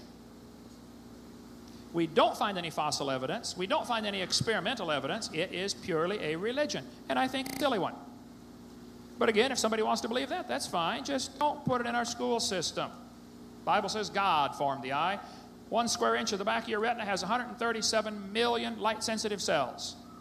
Now, how'd you like to be the electronics engineer and have to wire that thing up in 1 square inch? My daddy did. He's pretty smart, ain't he? I think Satan's using that evolution theory to lead folks to hell. Folks, don't be blinded by it. God loves you. He's got a plan for your life. He made you, and he's willing to forgive you. I had to repent one day and say, "Lord, I'm sorry. I didn't believe you made this world. I used to believe in evolution. Lord, I'm sorry. Would you please forgive me?" And now I believe in creation. I can't prove either one, but I think mine's more logical and reasonable, and I think the evidence points to it very clearly. Thank you so much.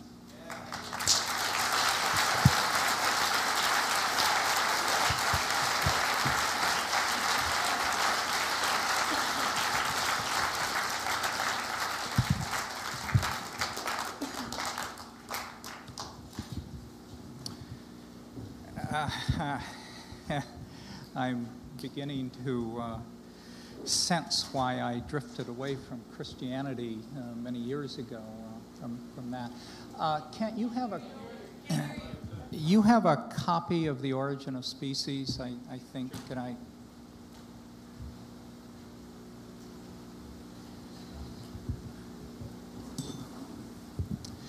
There are a number of many points actually that Kent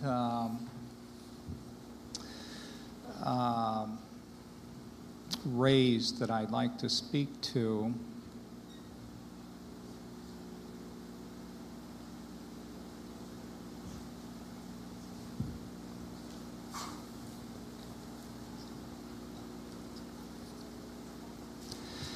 In The Origin of Species,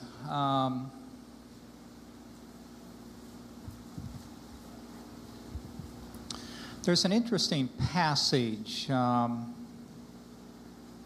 you can actually use it to distinguish the first edition of The Origin of Species from the other 5 editions.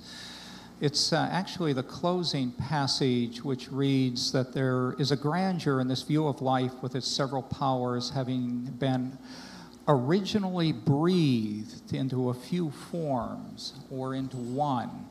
And that while this planet has gone cycling on according to the fixed law of gravity, and then it goes on and on and on, I can tell that this is a first edition, or at least that closing sentence is, because in the second edition and in all subsequent editions, Darwin inserted two words such that the sentence then read, "There's a grandeur in this view of life with its several powers having been originally breathed by the Creator," he inserted in the second edition.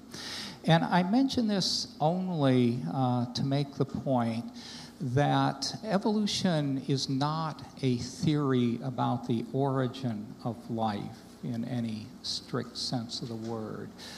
To Darwin and in its strict sense, the theory of evolution by natural selection as articulated by, as developed by Darwin and as articulated by evolutionary biologists like myself, is a theory of the diversification of life beyond its origin. And in this sense, and I mention this because I know there are a lot of people of great deep faith in this room, that you don't want to confuse those two issues. The theory of evolution is not denying the existence of God. It doesn't say anything about the origin of the universe. It doesn't say anything about the origin of matter. It simply doesn't. You're being misled. And it's been my experience in teaching at Wayne State that a large percentage of my students in evolution are actually fundamentalists of one form or another. Not only Christian fundamentalists, but Jewish fundamentalists and Islamic fundamentalists as well. And we talk a great deal about this, and the overwhelming majority of them find that they are able to integrate science, to include evolution into their own religious experience and into their own interpretation of Genesis. And sometimes they have very, very elegant interpretations of Genesis, which seem to me as sound as the very strict interpretation that Kent gives it. So don't be confused by that issue.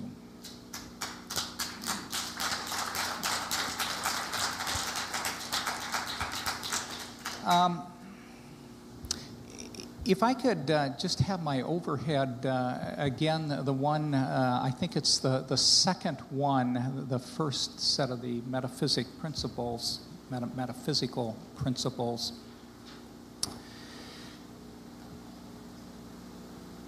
And it's the one that reads that scientific theories must be testable, and to be more explicit, they must be falsifiable. And this idea, not only of testability, but falsifiability, is the great advance in the philosophy of science in the 20th century. The idea is usually attributed to Karl Popper, who died just a few years ago.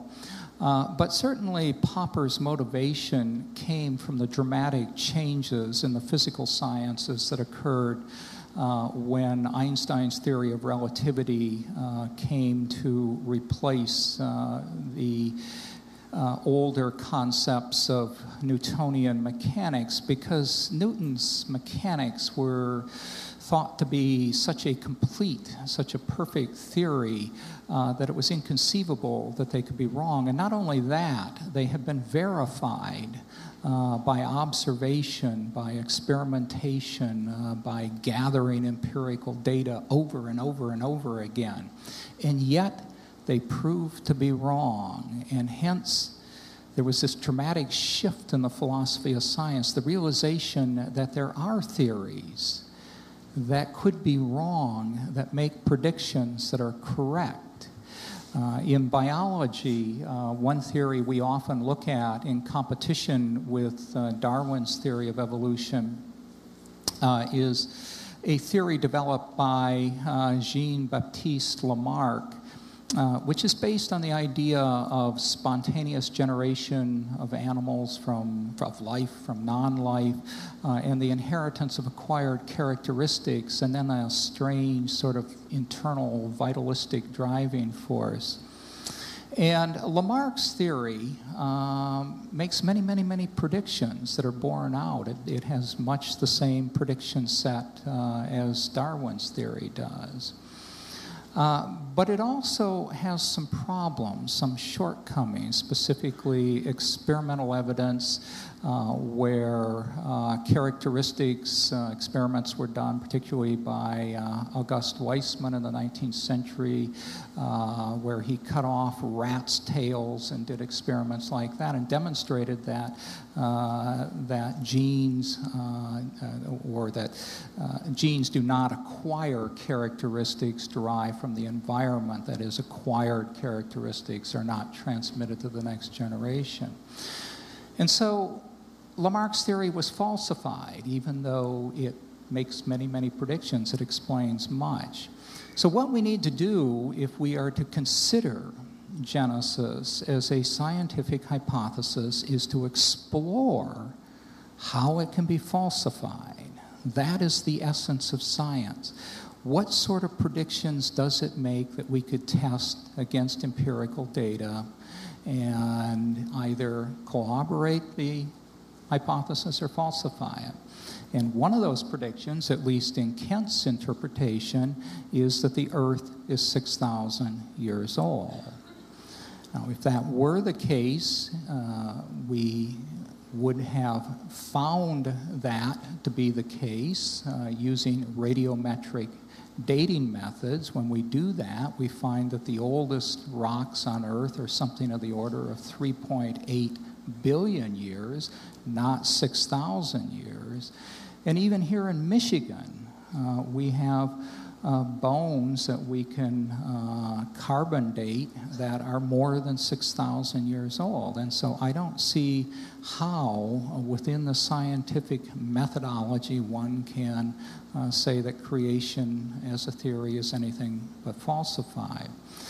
Now, we could carry that further, but in order to do so, we would have to make the Genesis hypothesis more precise.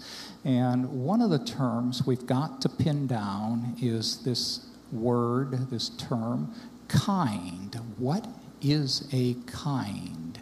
And I put that question to Kent right now.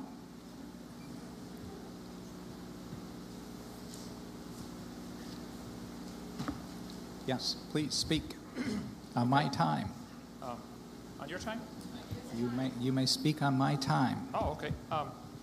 So that I can... I guess I would like to maybe ask you a question also to go along with your question. What is a species? A wolf and a dog are classed as a different species, yet they are interfertile. We have Canis lupus, Canis domesticus, so there's never been a good solid definition of species either.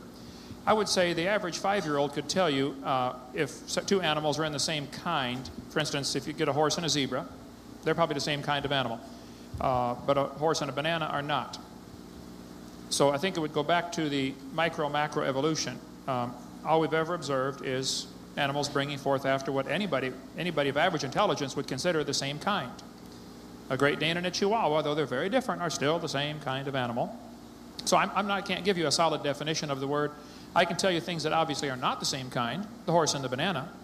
And I can tell you that the evolution theory does say the horse and the banana came from a common ancestor, and I can say that's not science.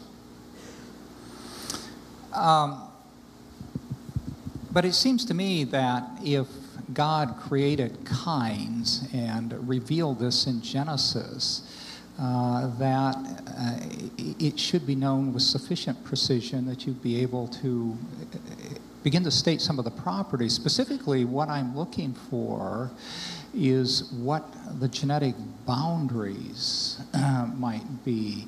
For example, it is problematic with domestic dogs, and particularly their relationship to wolves.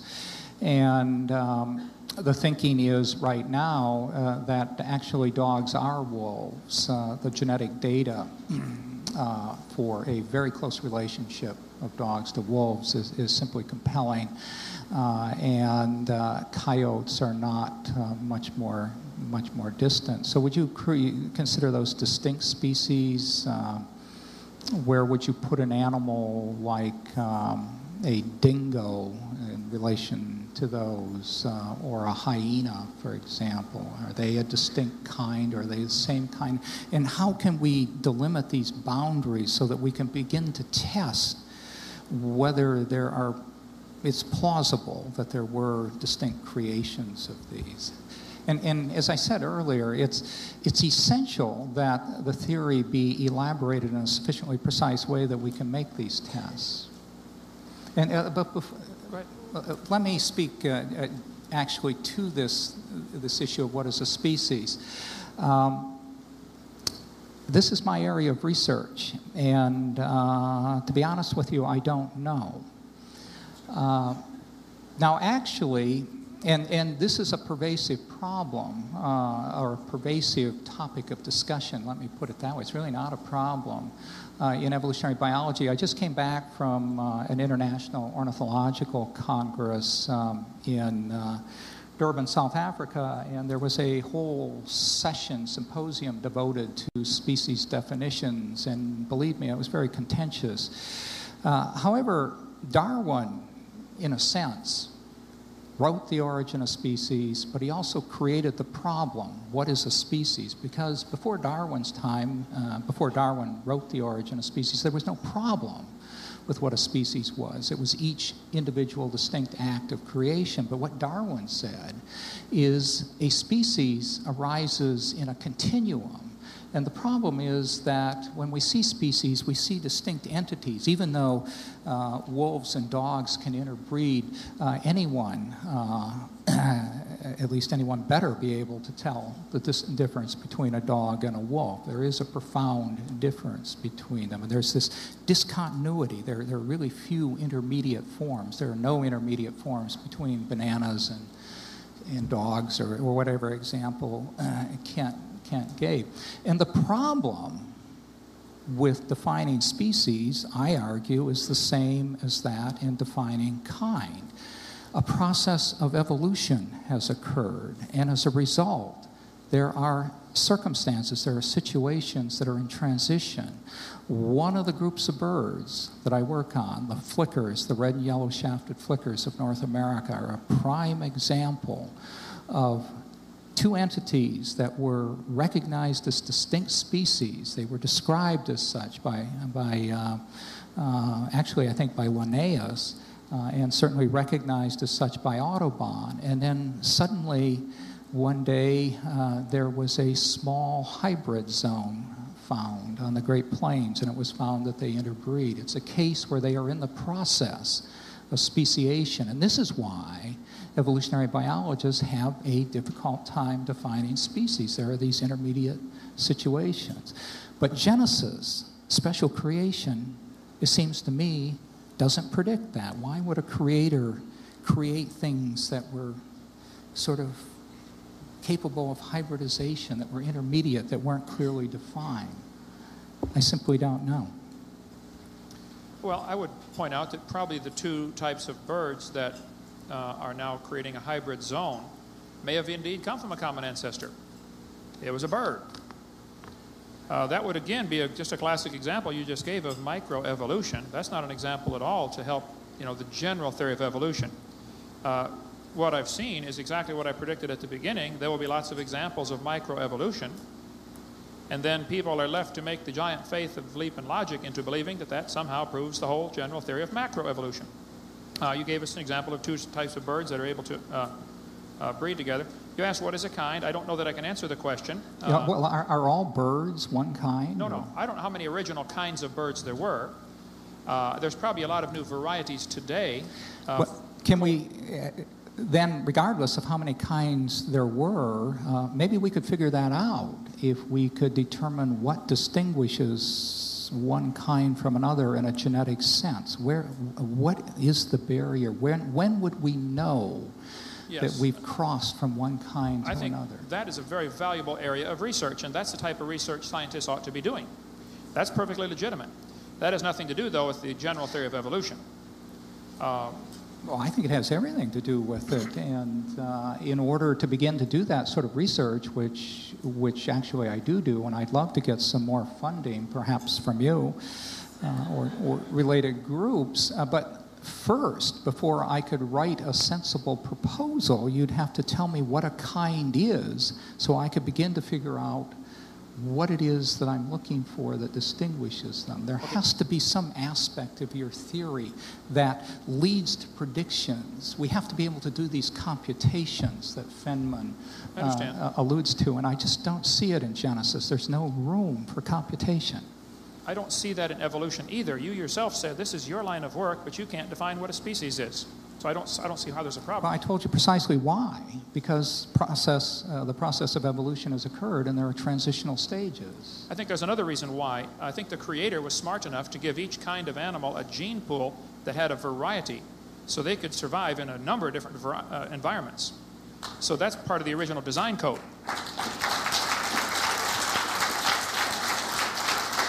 Well, if that were the case, why did he shortchange the cheetah, which is a large African cat, which at first blush would look to be marvelously adapted? It can run at a speed of something close to 70 miles an hour, but it seems to have virtually no genetic variation in its population. Did God have an off day, or... No. I think the cheetah is probably swimming in the shallow end of the gene pool, as is probably the panda bear. I think the panda bear is part of the original bear kind, and it, unless drastic measures are taken, it is doomed to extinction because of numbers of factors. It is probably just like a chihuahua. A chihuahua is the shallow end of the dog gene pool. If I gave you 500 chihuahuas and told you to crossbreed them until you get back to a Great Dane, it wouldn't happen. You can't get back to a Great Dane because so much genetic information is lost. The cheetah is probably part of one of maybe several different original cat kinds, and the cheetah is indeed genetically deficient and has serious problems. I agree, but that has nothing to do with evolution, and it's not a slam on the Creator. It's just the gene pool has reached its limit, and the cheetah is right at the edge and probably will not survive. But that doesn't prove we all came from a rock, and it certainly doesn't prove the cheetah and the banana are related. It's still a cat.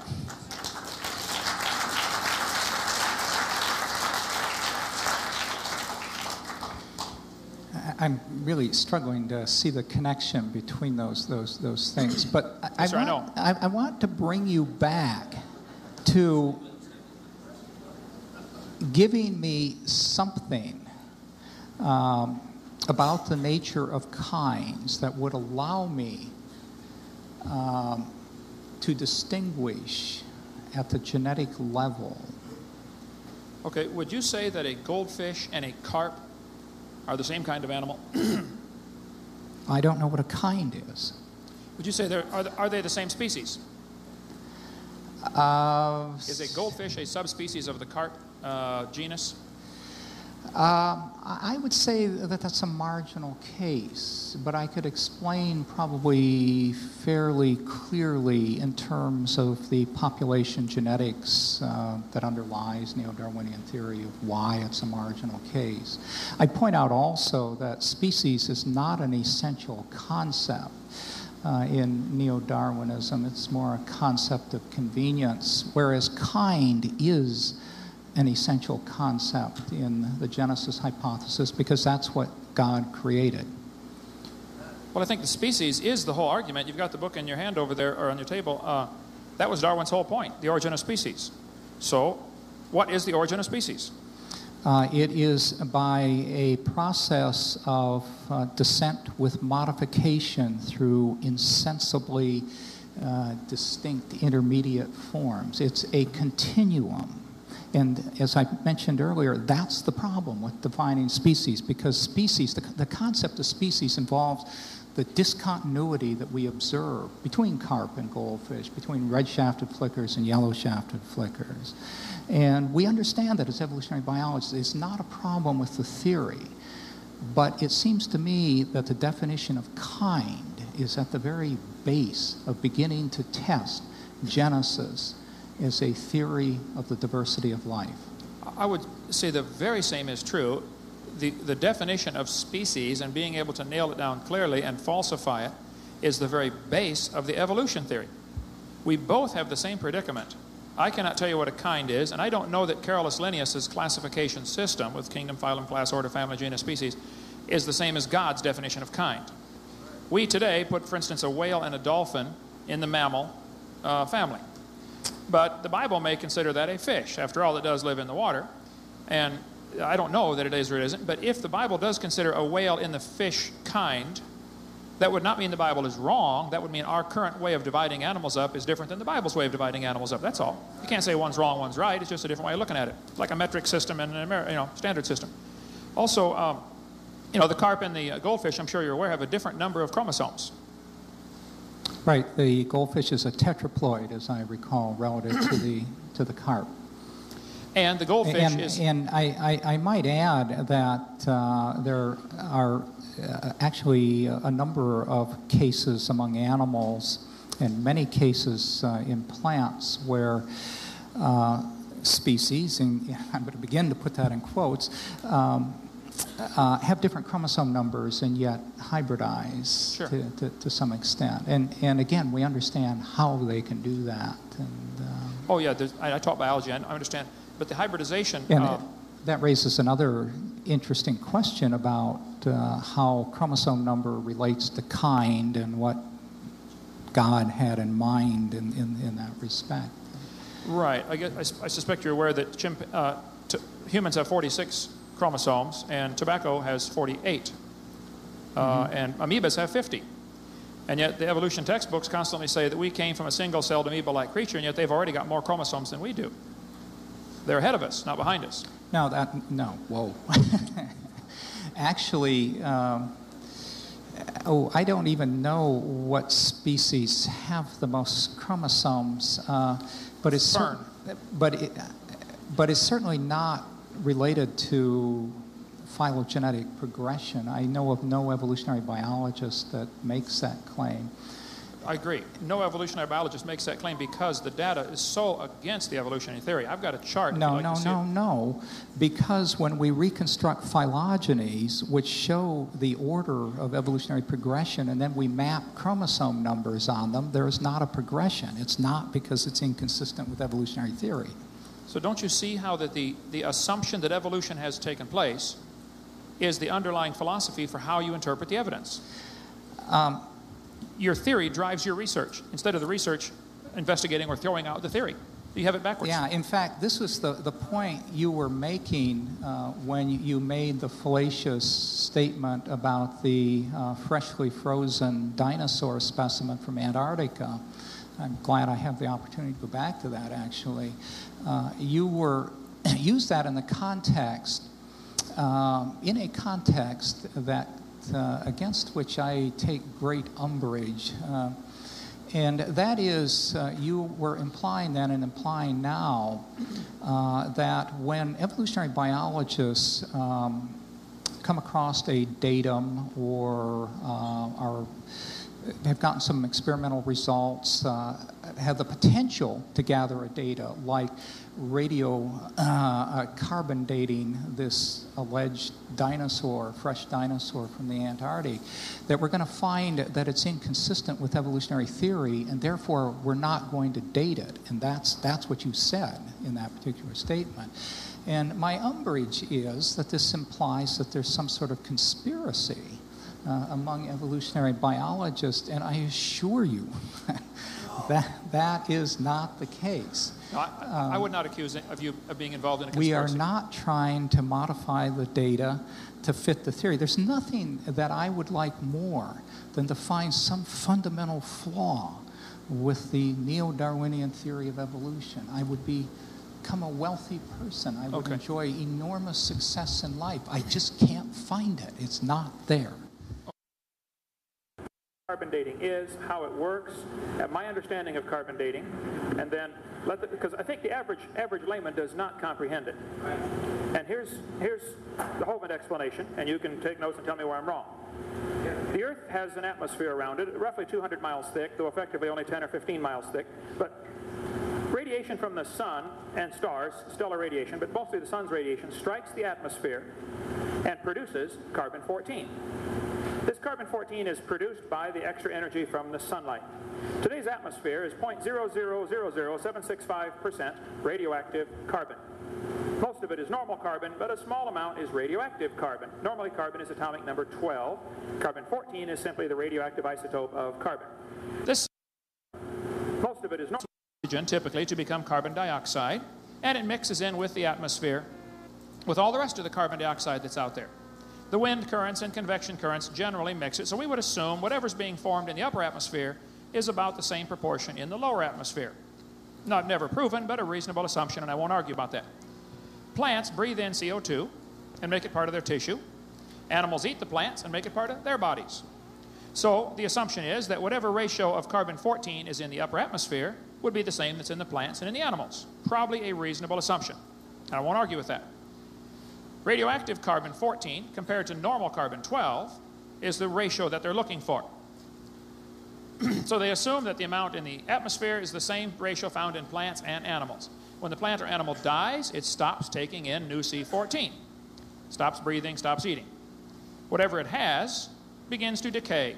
And half of this carbon-14 is going to decay every 5,730 years, roughly. Some might argue about the number, but it's the concept I want you to get. Some say 5,690, but 5,630 is close enough. Half of the carbon-14 is going to decay, fall apart. So, by comparing the amount of C14 in the object being dated with the amount currently in the atmosphere, it can be determined how long the object has been dead. This all sounds good, except it's based on several assumptions that throw the whole thing off. If I told you to fill a barrel with water, but I had drilled holes on the other side of the barrel, so as you reach up a certain point, it starts to leak out. You're adding it, and it's leaking out at the same time. This is a good analogy of how carbon dating works. The sun produces it, and radioactive decay takes it out. At some point, when you're filling the barrel, you're going to reach a stage called equilibrium, where you're filling it and it's leaking at the same speed, and you will never fill the barrel. Well, Willard Libby, University of Chicago, and others have done lots of studies. He's the one who invented carbon dating, got a Nobel Prize for it in '53. The sunlight producing carbon-14 in the atmosphere and the decay taking it out should at some point reach equilibrium. So the studies came back where the result was that probably if you took a brand new Earth, created it from scratch, stuck it out in the solar system, let this process begin, sunlight producing it, decay taking it out, it would take about 30,000 years for the atmosphere to reach equilibrium. Well, the atmosphere is still not in equilibrium. C14 is increasing in the atmosphere. There is more now than there was 100 years ago or 50 years ago when they first tested it. So that proves carbon-14 is a great proof the Earth is less than 30,000 years old because it is still not in equilibrium. Today, the calibration curve for carbon dating, you get about 16 clicks on your, this is a rough analogy here, about 16 clicks per minute per gram of C14. If you waited 5,730 years, you would expect to get half that amount, or 8. If you wait another 5,730 years, you would get only 4 clicks per minute per gram, and you would assume the object is 11,400 years old. Theoretically, it never goes to 0, but the line diminishes to where it's unmeasurable after 30 to 50,000 years. You just can't measure it because the line's basically straight. So I agree, if it all works right, you would get 30 to 50,000 years able to measure with carbon-14 dating. Problems, serious problems associated with this, and we can talk about all the other dating methods if you'd like, but if you walked into a room and found a candle burning on the table, and I asked you the question, when was it lit? You say, I don't know, it was burning when I walked in. Well, we can do some things to this candle that are called empirical science. Hard, testable, nobody's going to argue with you, science. We can measure the candle. Let's suppose it is 7 inches tall. We get all the scientists in the world, we all measure it with incredible, precise instruments, and we all agree it's 7 inches tall. How long has it been burning? Anybody know? I won't tell you, will it? Let's do some more empirical science. Let's measure how fast it burns. Let's suppose, after extensive testing, we all agree it's burning an inch an hour. Nobody's going to argue with the fact. Now, who can tell me how long it's been burning? 1.3 million years. Correct. You got it. When was it lit? You can't tell me, unless you're willing to make a few assumptions. Now, here's the assumptions. How tall was it? We have no idea. Has it always burned at the same rate? We have no idea. With carbon dating, we know how much carbon's in the object. That is measured very precisely, almost down to the atom. I don't argue with the ability to measure the C14 in a fossil. I don't argue with that. That's probably very correct. But they're assuming How much was in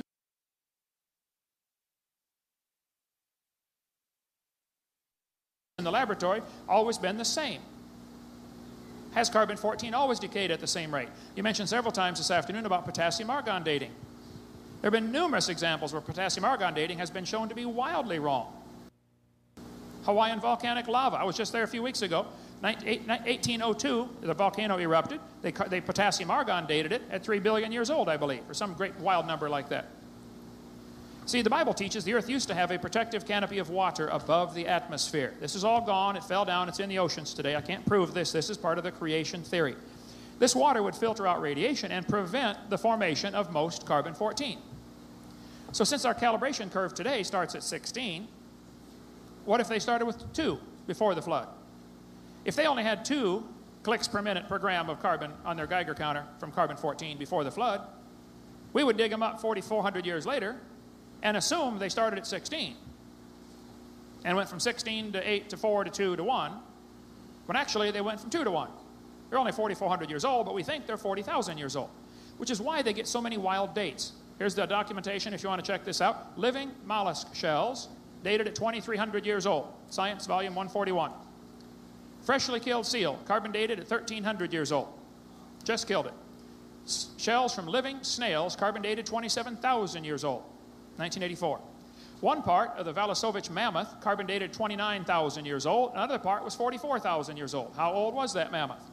One part of Dima, the baby mammoth that was found dehydrated, carbon dated at 40,000 years old. Another part was 26,000 years old. And the wood around it was 10,000 years old. 3 different dates. This is talking about the same location. The lower leg of the Fairbanks Creek mammoth had a radiocarbon age of 15,380 years, while the skin and flesh were 21,300 years. How old was that mammoth? When did it die? 2 Colorado Creek mammoths had radiocarbon ages of 22,000 and 16,000, both in the same creek next to each other. So if someone wants to hang all of their eternity on the idea that carbon dating proves the earth is billions of years old, that I would highly recommend you not do. Carbon dating, though it is an interesting concept, is based on several obvious fundamental assumptions. How much was in that object? If the Earth's atmosphere today contains 16 clicks per minute per gram, you don't know that it's always had that. Matter of fact, we know that it hasn't always had that. Just in the last 50 years since they've measured it, it's increasing. Carbon dating, I think, is an excellent proof that the Earth is not billions of years old, and it's proof it was recently created. It has not yet reached equilibrium. They get wild dates from these, and I can tell you from experience, the dates that they choose to publish are the ones that fit the evolution theory. I don't know about a conspiracy. I don't know if there's a smoke-filled room of professors who are deciding to support evolution, but I think there is a conspiracy with Satan versus God. And I think Satan wants people to believe his lie, that evolution is true and how we got here, so they won't find the Savior. And I must apologize, Dr. Moore. You mentioned that, I don't know if anybody caught the comment, the first thing you started with, this is why you drifted from Christianity years ago. If my demeanor has come across as offensive to you, I do apologize. This subject is near and dear to my heart, and I do get very emotional about this, and I'm sorry. You are not the enemy, okay? I would love to see you converted. I told you that on the phone.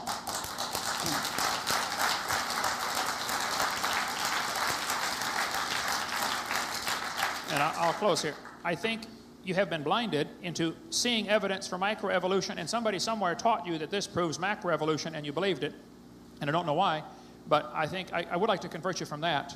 And I think you have a profound influence on hundreds or maybe thousands of students over your career here, and which is great if you're teaching them the truth. But if you're spreading a false religion, then yes, I do get emotional about that when I have to pay for it. I'm sorry about that, but I do apologize.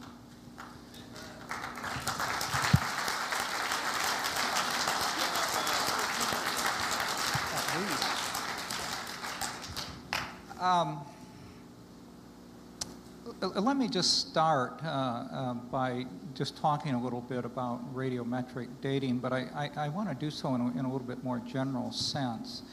And that is that carbon dating is actually one of several methodologies. It's the one that's used to date most recent fossil remains.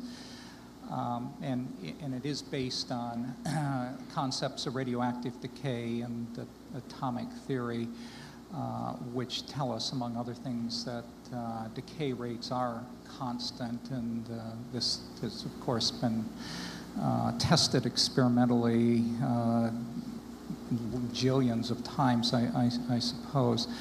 But let me come back to the example that I cited earlier, the moon rock that was divided into 9 samples and sent to 9 different laboratories, which really wasn't. You can't hear me?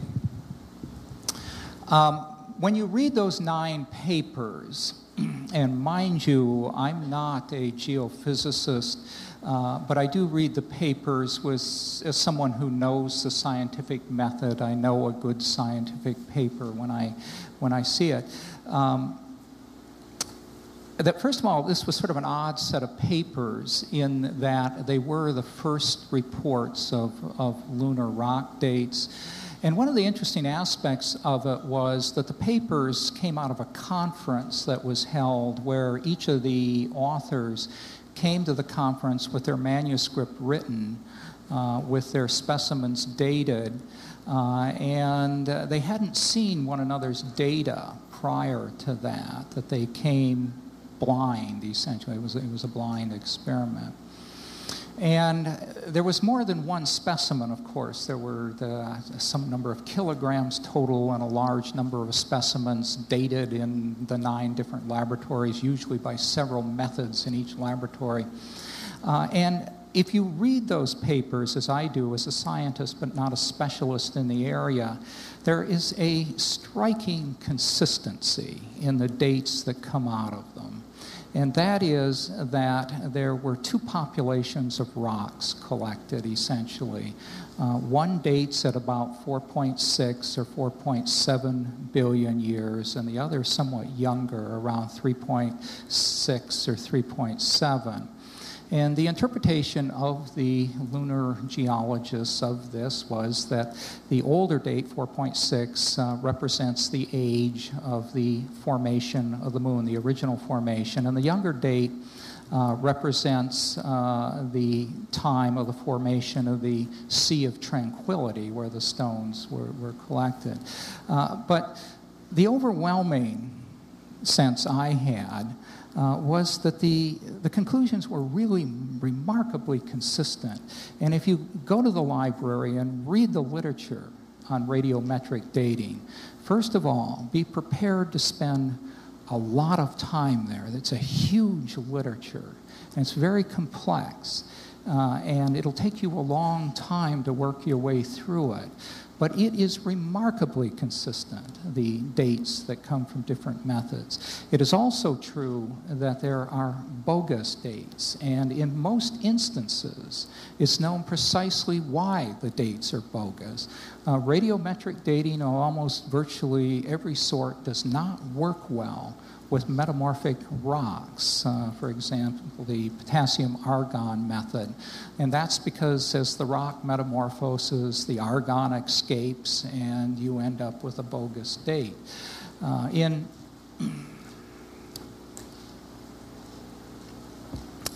a methodological sense, I reminded my own research, which involves DNA sequencing, which is a remarkably reliable technique. We use a method called the polymerase chain reaction, and then which actually amplifies the specific gene we're interested in, and then we sequence it by a method called the dideoxy terminator method.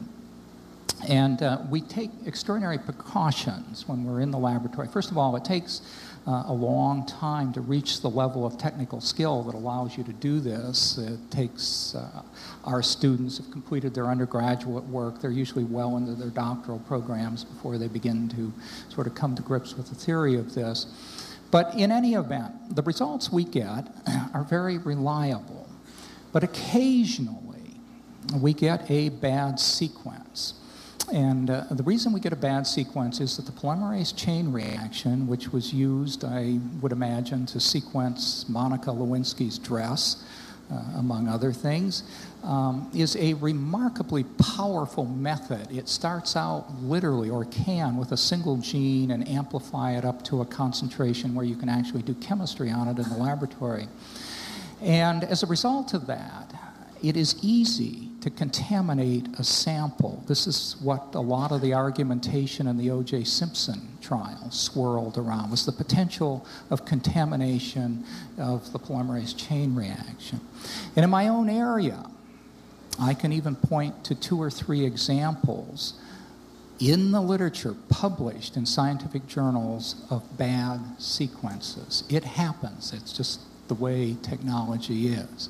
But that doesn't mitigate the fact that overwhelmingly the polymerase chain reaction works, and it proved to be the smoking gun evidence, as you know, for Bill Clinton. So the same argument in the broader philosophical context, when you look at the philosophy of science, applies to all the dating methods. If you take the science seriously, if you trust the scientist to the extent that I trust any scientist, it's just overwhelming that radiometric dating works, and the Earth is an awful lot older than 6,000 years. One final comment I want to make with regard to radiometric dating. As I mentioned to you, I'm an evolutionary biologist, a geneticist. I'm not a geophysicist. Kent is a science educator. His degree is in science education. To my knowledge, he does not publish scientific papers. Is that right? Do you publish scientific papers? Do you work in the laboratory, or? The question is, have I published scientific papers? Yeah. Do you work in the laboratory? Have you? Oh, no, sir, no. Yeah. In my case, if you take what I say about radiometric dating, you should take it with the understanding that it's coming from someone who looks at it at a secondary level, and the same would be true for Kent, that in effect you're listening to 2 charlatans talking about an aspect of science that neither of us knows in sufficient detail to really be talking about it like this. That point, I want to return in the few minutes I have left. We keep wandering away from my efforts to find something within the book of Genesis that would lead to a testable prediction. And what I'm thinking is, and I hope I'm not beating a dead horse or a dead dinosaur, so to speak, but I want to return to this idea of what a kind is, because, again, if we could determine what that is, and if we are willing to concede that microevolution occurs, which would allow some diversification within kinds, we could actually do a survey of the animal or plant kingdoms, or the bacterial kingdoms for that matter, and we could determine whether the genetic diversity between kinds, between species, within species, was consistent with the prediction that we derive from the Genesis hypothesis, and therefore we could test it. So I have to return to this. And before I do, if you'll just hold that thought and try to respond to that. Another test that comes to mind concerns genetic diversity. There's a well-known phenomenon in population genetics and evolutionary biology that when a population is reduced to a small size, that much of the genetic variation in the population is lost. And this is thought to be the explanation of the very low genetic diversity among cheetahs, and you can do experiments in the laboratory with Drosophila that demonstrate this very clearly. It is the case, and Genesis is fairly clear about this, that in the flood of Noah, that species pairs were put on the ark 2 by 2. Actually, there's a distinction between clean animals and unclean animals, and I'm not sure what that is, but unclean animals were brought on 2 by 2, and yes, clean animals, I think in pairs of 7 or 6 or something like I don't remember exactly. And that with regard to the human population or human sample on the ark, there was Noah and his wife, his 3 sons and their wives. Now, this is a population bottleneck, which according to the Genesis hypothesis occurred 4,000 years ago. And among other things, it would mean that there was only a single Y chromosome, that is Noah's male sex-determining chromosome. And I haven't done the calculations exactly, but we could. I mean, we could actually test this hypothesis. We could calculate how much genetic diversity there should be in modern populations, applying the uniformitarian principle of science, which I claim is essential if you're doing science, which would be to base it on mutation rates that we measure in the laboratory. And we could calculate what the genetic diversity of human populations ought to be. And where we want to look first, as I said, is at the Y chromosome, then the mitochondrial genome, because it's transmitted only through the females. We'd have even a smaller bottleneck there. And then we would want to look at the nuclear genes. But I claim, without having the data in hand, that the genetic diversity in human populations vastly exceeds a bottleneck of that sort. If we had really gone through the Noachian bottleneck, then heart transplants would not be near the problem they are today. The problem with all tissue transplants, heart transplants, liver transplants, has to do with the enormous diversity of the major histocompatibility genes. There are more histocompatibility alleles then it seems plausible could have come through that bottleneck. And not only that, there are histocompatibility genes within humans that are more similar to histocompatibility genes within gorillas than they are to other histocompatibility genes in humans. There's this enormous diversity, and I don't understand how that could have come through the bottleneck of that size. So I want you to address the problem of defining kinds such that we can look at how genetic diversity ought to be partitioned between kind species and within species, and then address this problem of the seemingly excessive genetic variation. Okay, I'd be glad to do that. We've got quite a few questions have come in, right? Yeah, if you don't mind, we appreciate all that you all have done, and we all enjoyed it very much. Like maybe we give them all a big hand.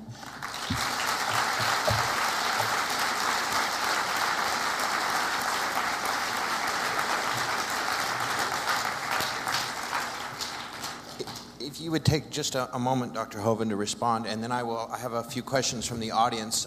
What I would ask in advance is, in an effort to get some questions through, if you could keep your responses, both of you, down to about 3 minutes so we can get a few questions through. I'd certainly appreciate it. And for the audience, we'd appreciate it if you'd hold your response until the end to give us optimal time for these questions. Thank you.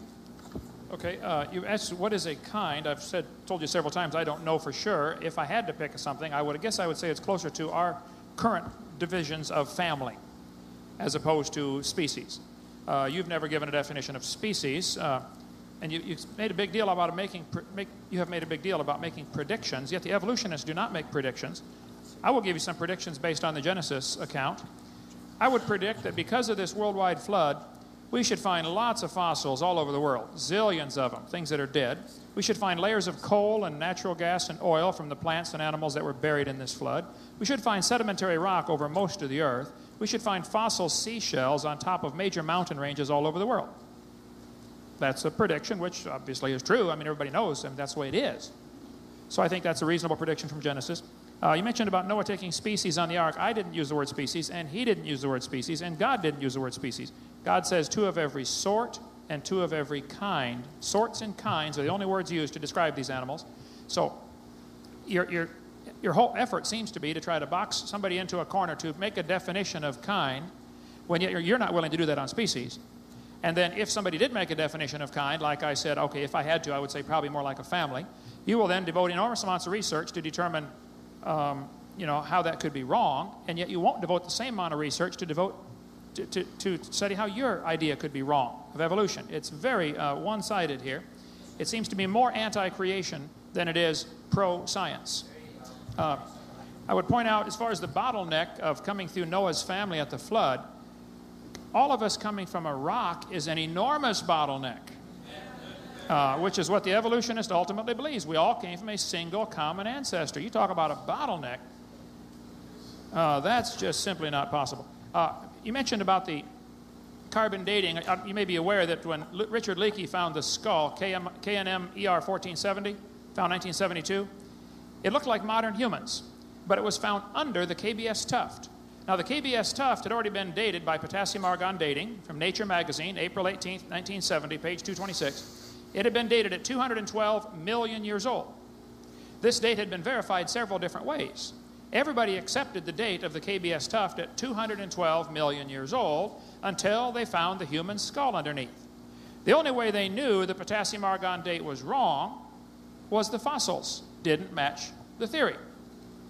So evolution, assumption, was the driving force to change the date of the KBS tuft. It was dated numerous times. There's quite an article about it in here. 10 samples were dated and ranged from 0.52 million to 2.64 million, a wide range of dates, and that's all the data right here. I'll be glad to I'll let you see this afterwards. So I think it'd be a false characterization to say that carbon dating is consistent or that anything about it is consistent. The theory of evolution and the assumption of how old the thing should be based on the layer it's in, that drives the consistency because only the dates that agree with the theory are published. Well, that's not science. That's, they did the same thing in the Soviet Union. Find a teacher 10 years ago, and get a teacher and put him in the Soviet classroom 10 years ago, have him stand up and say, boys and girls, I don't think communism works. I think capitalism is a better theory. What would happen to that teacher? Well, he'd be shoveling snow in Siberia if he survived. And I would be willing to make a prediction that if a teacher in this university stood up and said in their class, I don't think evolution, the macroevolution, is a reasonable theory. I think it's never been observed. It's purely a religion. I think creation's a better explanation for how we got here. He wouldn't be shot or go to Siberia, but he'd probably lose his job. I would be willing to bet the $10,000 you have on the table that wouldn't happen if the faculty member had tenure. Even if he didn't, it simply wouldn't happen. Are you familiar with Dean Kenyon at Stanford University? Dean Kenyon wrote books about evolution. He was a strong supporter of evolution. He got converted and became a creationist. He wrote the book of Pandas and People. They tried to fire him, but he was already tenured. Stanford University, they made him a lab assistant. Call Dean Kenyon and ask him if there's any prejudice against creationists. 10,000.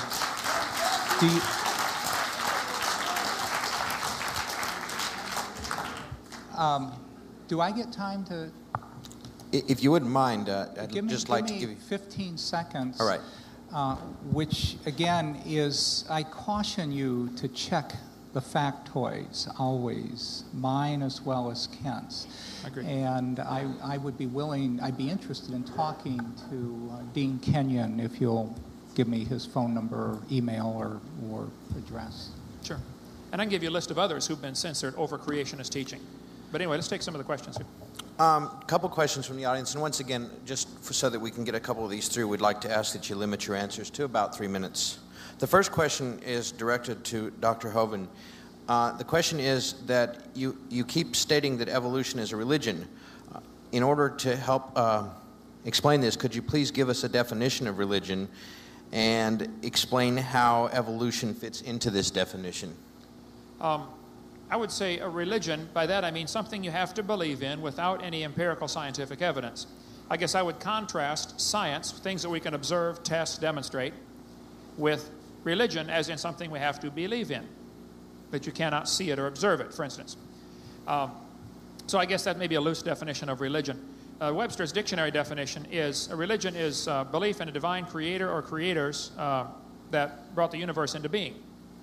So the evolution theory is a belief in how the universe came to be. So it fits all the criteria of a religion with the Webster's dictionary definition. Dr. Moore, a response perhaps at why it is not a religion? The theory of evolution by natural selection is not a religion because it's falsifiable. And it has even beyond that, it is a valid scientific theory in that it has withstood numerous tests of its falsifiability.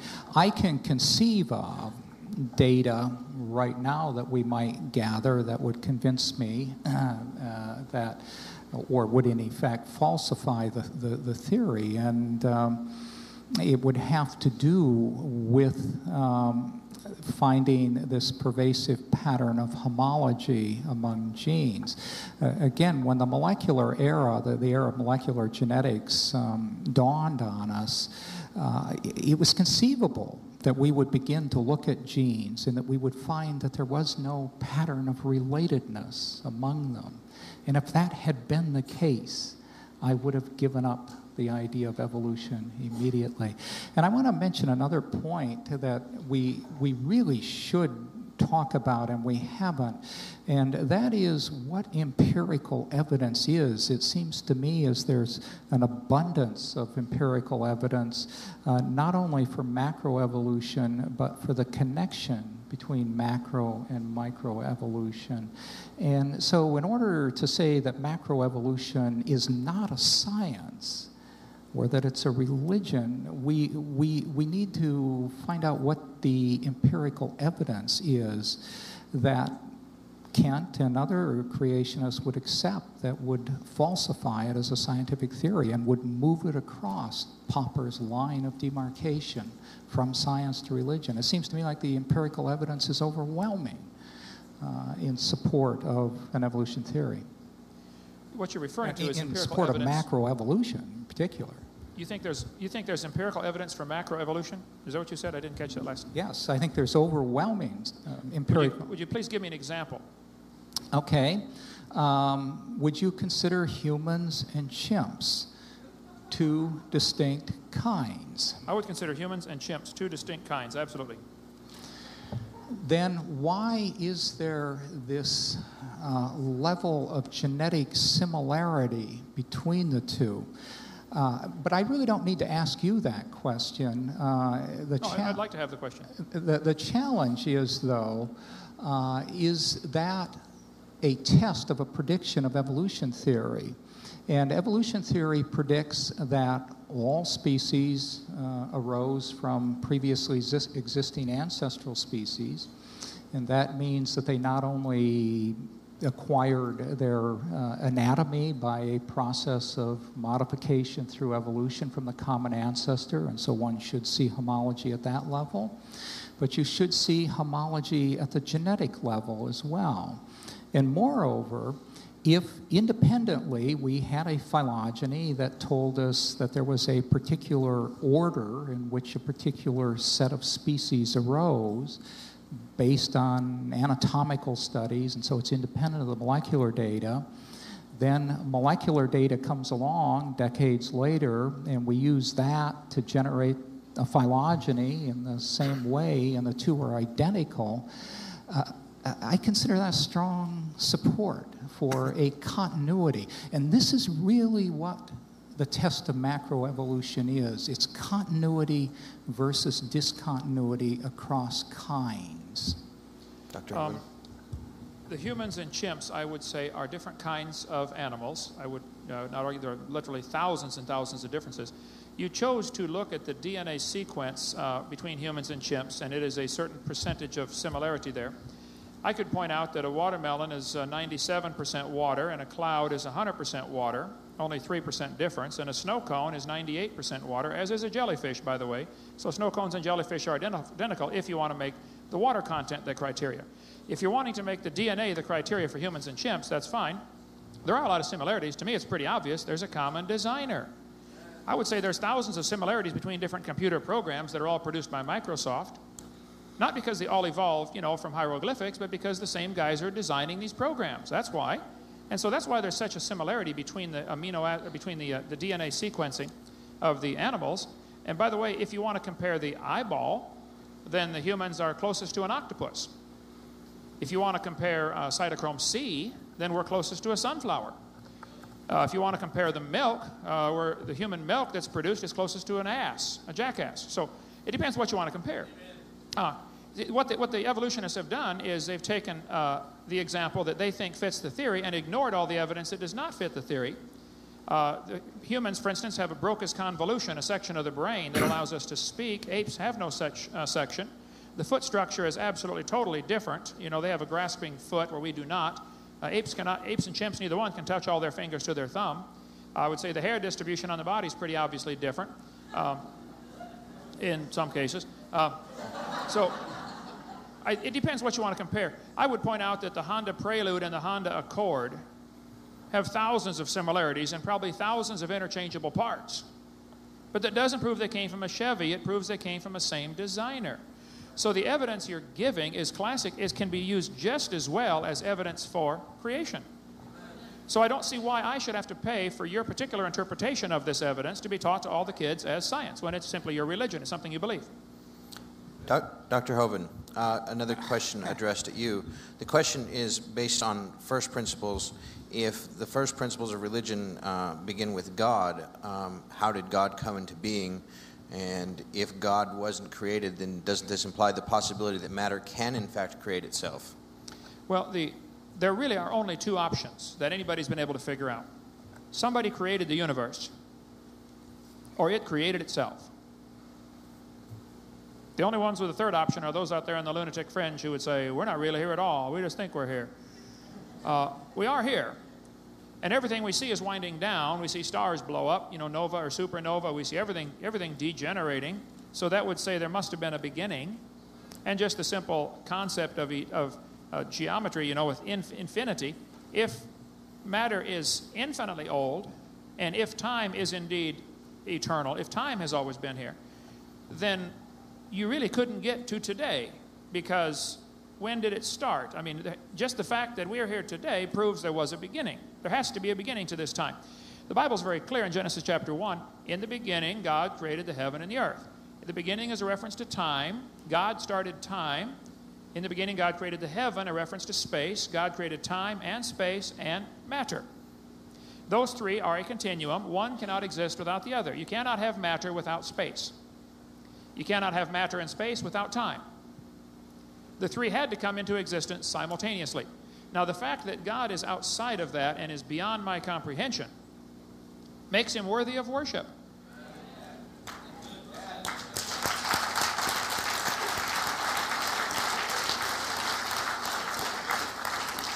Dr. Moore, a response?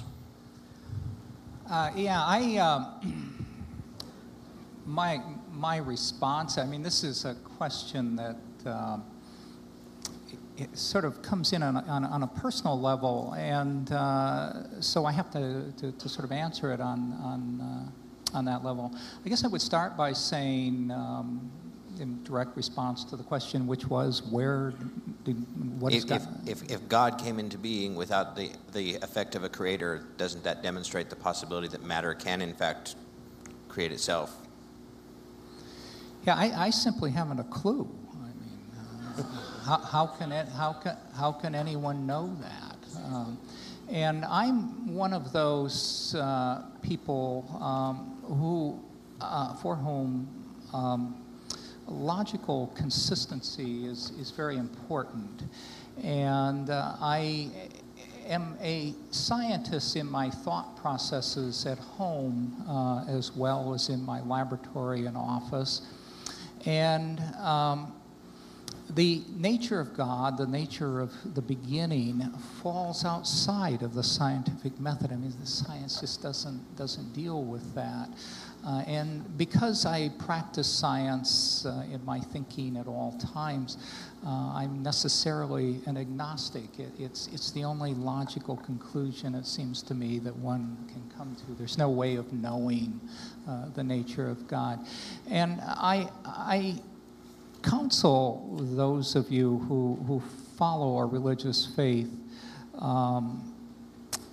that you be aware of the diversity of religions, and that many people have very distinct concepts of God and the nature of things than you do, and that somehow, among other things, you have to have come to trust your own belief system and those that are leading you, and I think you should be very, very wary of that. One last question, and then there will be some closing remarks, and I believe we will break for some fellowship. This question was addressed to Dr. Moore specifically, and that is, Darwin essentially believed that given enough time, the fossil record would fill in the gaps, and yet, as we've heard today, that hasn't actually happened. As a scientist, how do you relegate your views and your beliefs in evolution with the fact that there are still missing links? Yeah, that's simply a misconception of what Darwin said. Darwin, in fact, Darwin is in many ways the founding father of this concept that the fossil record is very incomplete and will never be filled in completely. We know, among other things, from the processes of fossilization that there are certain kinds of organisms that simply don't fossilize well. I have the misfortune of working on one of the groups that do not fossilize well, birds, because they have small, fragile, thin bones, and many of them are forest-dwelling species that when they die, they fall on acidic soils and they simply perish before they can become mineralized. And so no one anticipated or anticipates that the fossil record is going to be filled in. I would point out also, and let me state it this way, that if there were no fossil record at all, and this is plausible, I mean, it's really a rare event that results in the fossilization of a dead animal, and it's entirely conceivable that there would be no fossil record. I would argue that we still would have discovered evolution, that evolution as a theory does not rely on the fossil record. And I restate that the fossil record, as it exists, as poor as it is completely consistent with the theory of evolution and highly inconsistent with the Genesis hypothesis because of the stratigraphy and the dates, which I've mentioned before. Dr. Hovind? Yes. I appreciate you stating that no one anticipates the fossil record will be filled in. And yet there are literally trillions and trillions of fossils in the world. To say that fossilization is a rare event is true today, but the very existence of these trillions of fossils. I was just in Lompoc, California, in the diatomaceous earth quarry out there, where they find in unbelievable volumes of fossils. The Karoo Formation in Africa, they estimate, has 800,000 billion, or 800 trillion fossils of vertebrate animals in one formation in Africa. The existence of fossils is not the problem, folks. The existence of intermediate fossils is the problem, which I think the fossil record is clear evidence the animals were created after their kind. There's never been an exception to that. We don't find any evidence of the trillions of fossils available that shows there's been any change from one kind of animal to another. If you want to go with a species, there might be some evidence that there's been, some speciation, but I don't know that I would like to use that word. I stick with the word kind. And to say that the fossil record is consistent with the theory is just simply not true. Stephen Gould said, and Niles Eldredge said, and you yourself said tonight, you follow the idea of neo-Darwinism, which, if I understand what you're saying, is the punctuated equilibrium model of Stephen Gould. No, that's incorrect. I meant to correct that earlier. But. Okay, do you agree with Stephen Gould, then, that the fossil record does not show intermediates, therefore evolution must have happened in jumps, in small populations? Do I have 10 minutes to address that question? I mean, one cannot address Steve Gould in any less than 10 minutes. Well, let's get Steve Gould back. People that were here when Steve Gould was here and offered to let me come debate him, and he refused. I would be glad to do that also. You know, I'm just a high school science teacher, that's all. I'm no great scientist, but I'm sick and tired of this propaganda being pushed off on these kids, that's all. I'd like to thank both of you again for your time and your insights for us today. Do we get any sort of a final, just a closing 1 minute statement? Yes, absolutely. That's what I was just going to say. If you wanted to just wrap up, and then Jason Raju from InterVarsity will have some closing remarks, and we'll break. So, Dr. Moore, if you'd like to begin. Very good. Do you want to speak first? Do you want to make a... Doesn't matter. Oh, sure, I will, if you like. I think the creation view is very simple. in the beginning, God created the heaven and the earth, not very long ago. By 6,000 years is a long time, but that's, not compared to the billions. I think the fossil evidence is overwhelming. There was a worldwide flood. We find layers of strata all over the world, sometimes several thousand feet thick, as in the Grand Canyon or other places like that. I think the evidence that we see in the fossils and the evidence of the strata of the earth is evidence of a worldwide flood. God judged this world, and Satan doesn't want you to look at the strata and see God's judgment, because then you might fear Judgment Day for yourself and get ready for that. Satan's got you blinded into thinking that the fossil evidence is proof for evolution, when actually it's great proof for creation and a judgment of God. The fossil evidence, the oil, the coal formation, the natural gas, it's all evidence there was a judgment on this world, and it's coming again. And you better get ready for that, and God loves you. I have a very hard time finding opponents for debates, especially a second debate with the same opponent. That is just about doesn't happen. I would be honored, Dr. Moore, to debate you. I appreciate your kind manner. You didn't get hostile and yell. And it's a very emotional subject with me, obviously, but I'm trying to stay calm. But I would be honored to debate you again, or you and Stephen Gould together, or you and any 10 other evolutionists you can get. I would like to see some scientific evidence for the macroevolution concept. And until there is some, I would like it removed from the schools. It's just a religion that people believe in. And I fear that if you continue following that and don't trust Christ as your Savior, you'll go to the hell that you may or may not believe in. I don't want that for you, okay? God loves you. Thank you so much.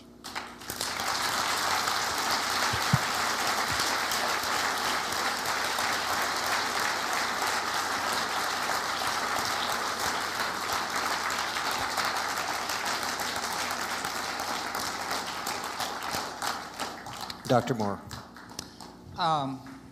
Well, I thank you, first of all, for your concern. I guess I would start by saying deja vu all over again. We're beginning to talk about teaching evolution, teaching creation in the schools. And this is an issue that's been debated over and over and over again in this country. It's actually not often debated in other countries, but in this country it is. And it's because the First Amendment of the Bill of Rights of the United States Constitution has established this barrier between church and government, and that has continuously been interpreted to mean that religions cannot be promulgated in the school. And the definitive decisions were actually, the definitive Supreme Court decision was made, as I recall, in 1987 involving a case in Louisiana. And earlier, a very important decision about 1981 or 82 in Arkansas. And in both those cases, the federal judges determined that what was then being promulgated as creation science and is now being promulgated by Kent Hovind is not evidence against evolution, but rather fundamentalist Christianity repackaged. And they ruled, therefore, that it could not be taught in schools. And I'm sure that will continue to be the case. I am concerned about the political overtones, or maybe I should say the political undercurrents that are associated with creationism, with Christian fundamentalism today. I, like most Americans, believe that you can believe whatever you want. It really is not my concern. But when it becomes a political movement, it does concern me. And I would be inclined to say at this point, and I will, that there really is, at some level, it depends on how you work it out in your own mind, no conflict between science and religion. I know many deeply religious people who are evolutionary biologists who have reinterpreted the book of Genesis. They have taken it as a work of literature. They have taken it as an allegory, and they have been able to understand evolution in context, evolution as well as Christianity in the context of Genesis. So that's a possibility. And I would say further that there really is a large separation between science and religion. There's a large set of questions that science simply doesn't address, and they have to do with what one ought to do, what is morally right and what is morally wrong. And up until a few years ago, I'm sure we would have found that if you wrote down your moral values and my moral values, that they'd be nearly identical. And I suspect they would be nearly identical today. There's a few issues we would disagree on. And the most prominent of those is the nature of homosexuality and what Christian fundamentalists think about it. For the most part, I would say that science, and particularly evolution, has absolutely nothing to say about morals. But this is one area where it seems to me as though science, and particularly evolution, perhaps can provide some guidance. Specifically, that to be homosexual, to have a sexual orientation that is not specified in the Bible, that is condemned in the Bible, may in fact be normal. And that what Christian fundamentalists are beginning to do now in attacking and criticizing homosexuals is becoming very political in what I view as a very sinister way. And I caution you to think very, very carefully about your faith and the prophets that you're following.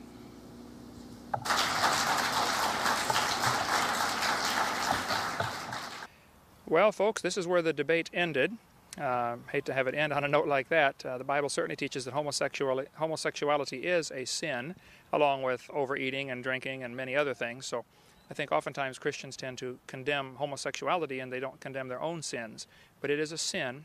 God loves the homosexuals. They can be forgiven. They can be saved. But this is not something that should be condoned or tolerated. It is definitely a violation of God's law. And so we hope you enjoyed this debate. We'd like to challenge you or encourage you to get a list of our other materials. We've produced a lot of videos on creation, evolution, dinosaurs, and those kind of things. And we'd be glad to send you a catalog, or you can get things off our website, drdino.com. And we think the things that help strengthen your faith in the Word of God. If you'd like to trust Christ as your Savior, if you're not sure you're going to heaven, let me encourage you right now to just realize, first of all, that you're a sinner. The Bible says in Romans chapter 3 and verse 23, "For all have sinned and come short of the glory of God."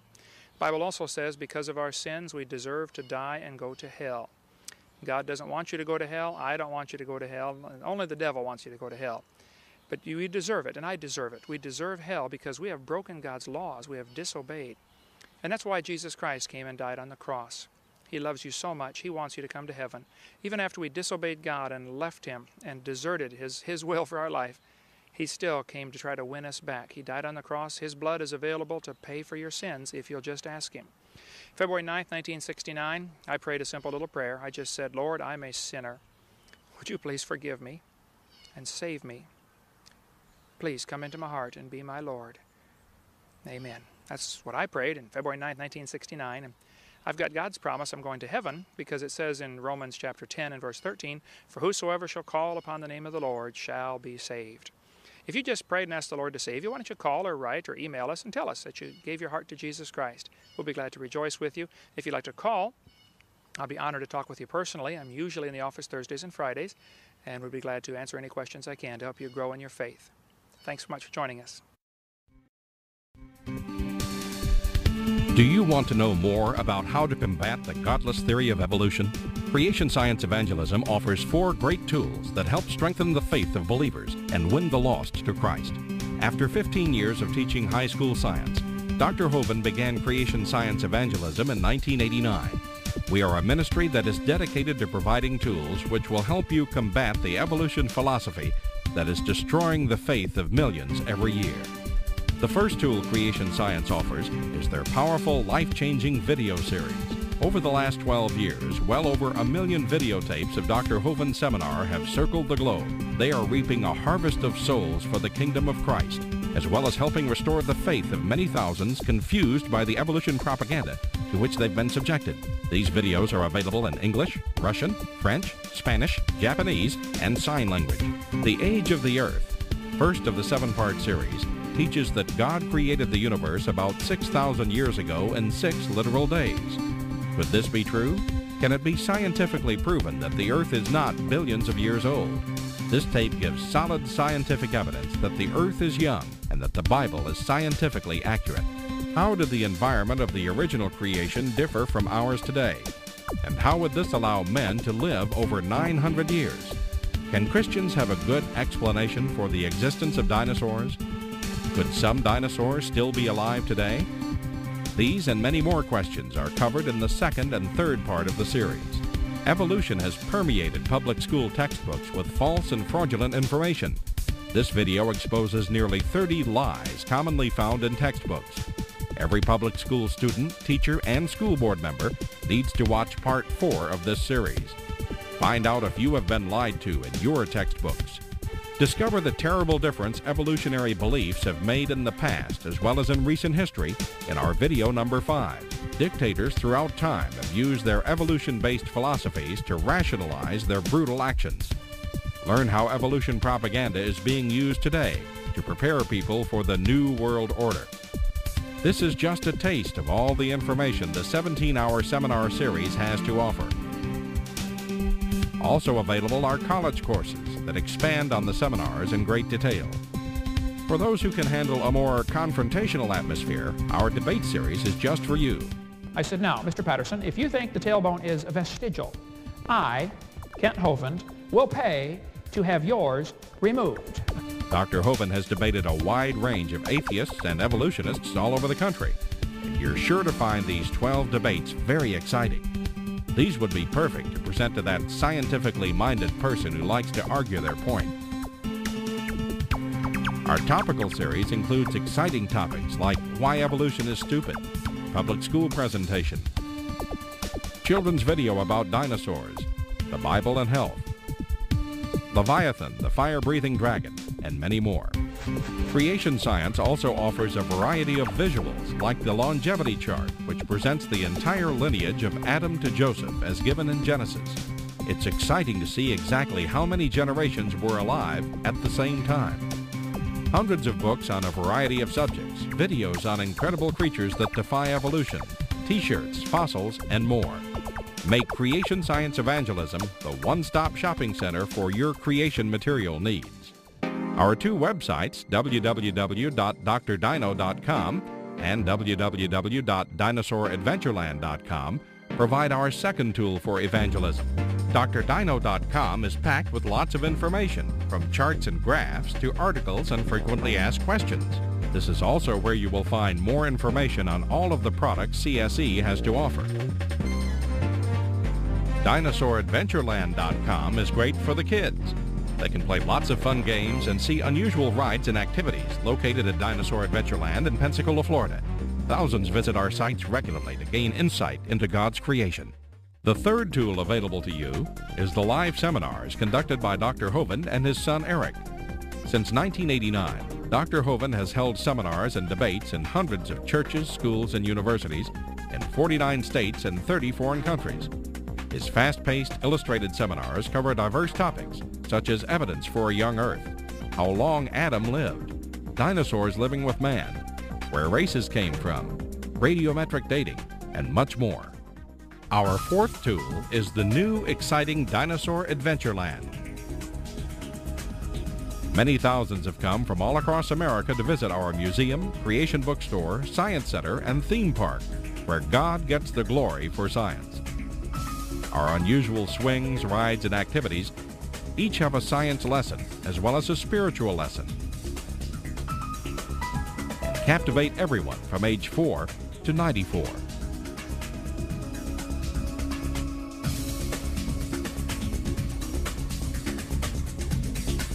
To order material, find out how to schedule a seminar at your church, or get more information about Dinosaur Adventureland, write to us at Creation Science Evangelism, 29 Cummings Road, Pensacola, Florida, 32503, or call us at 850-479-3466, or toll free in the U.S. 877-479-3466.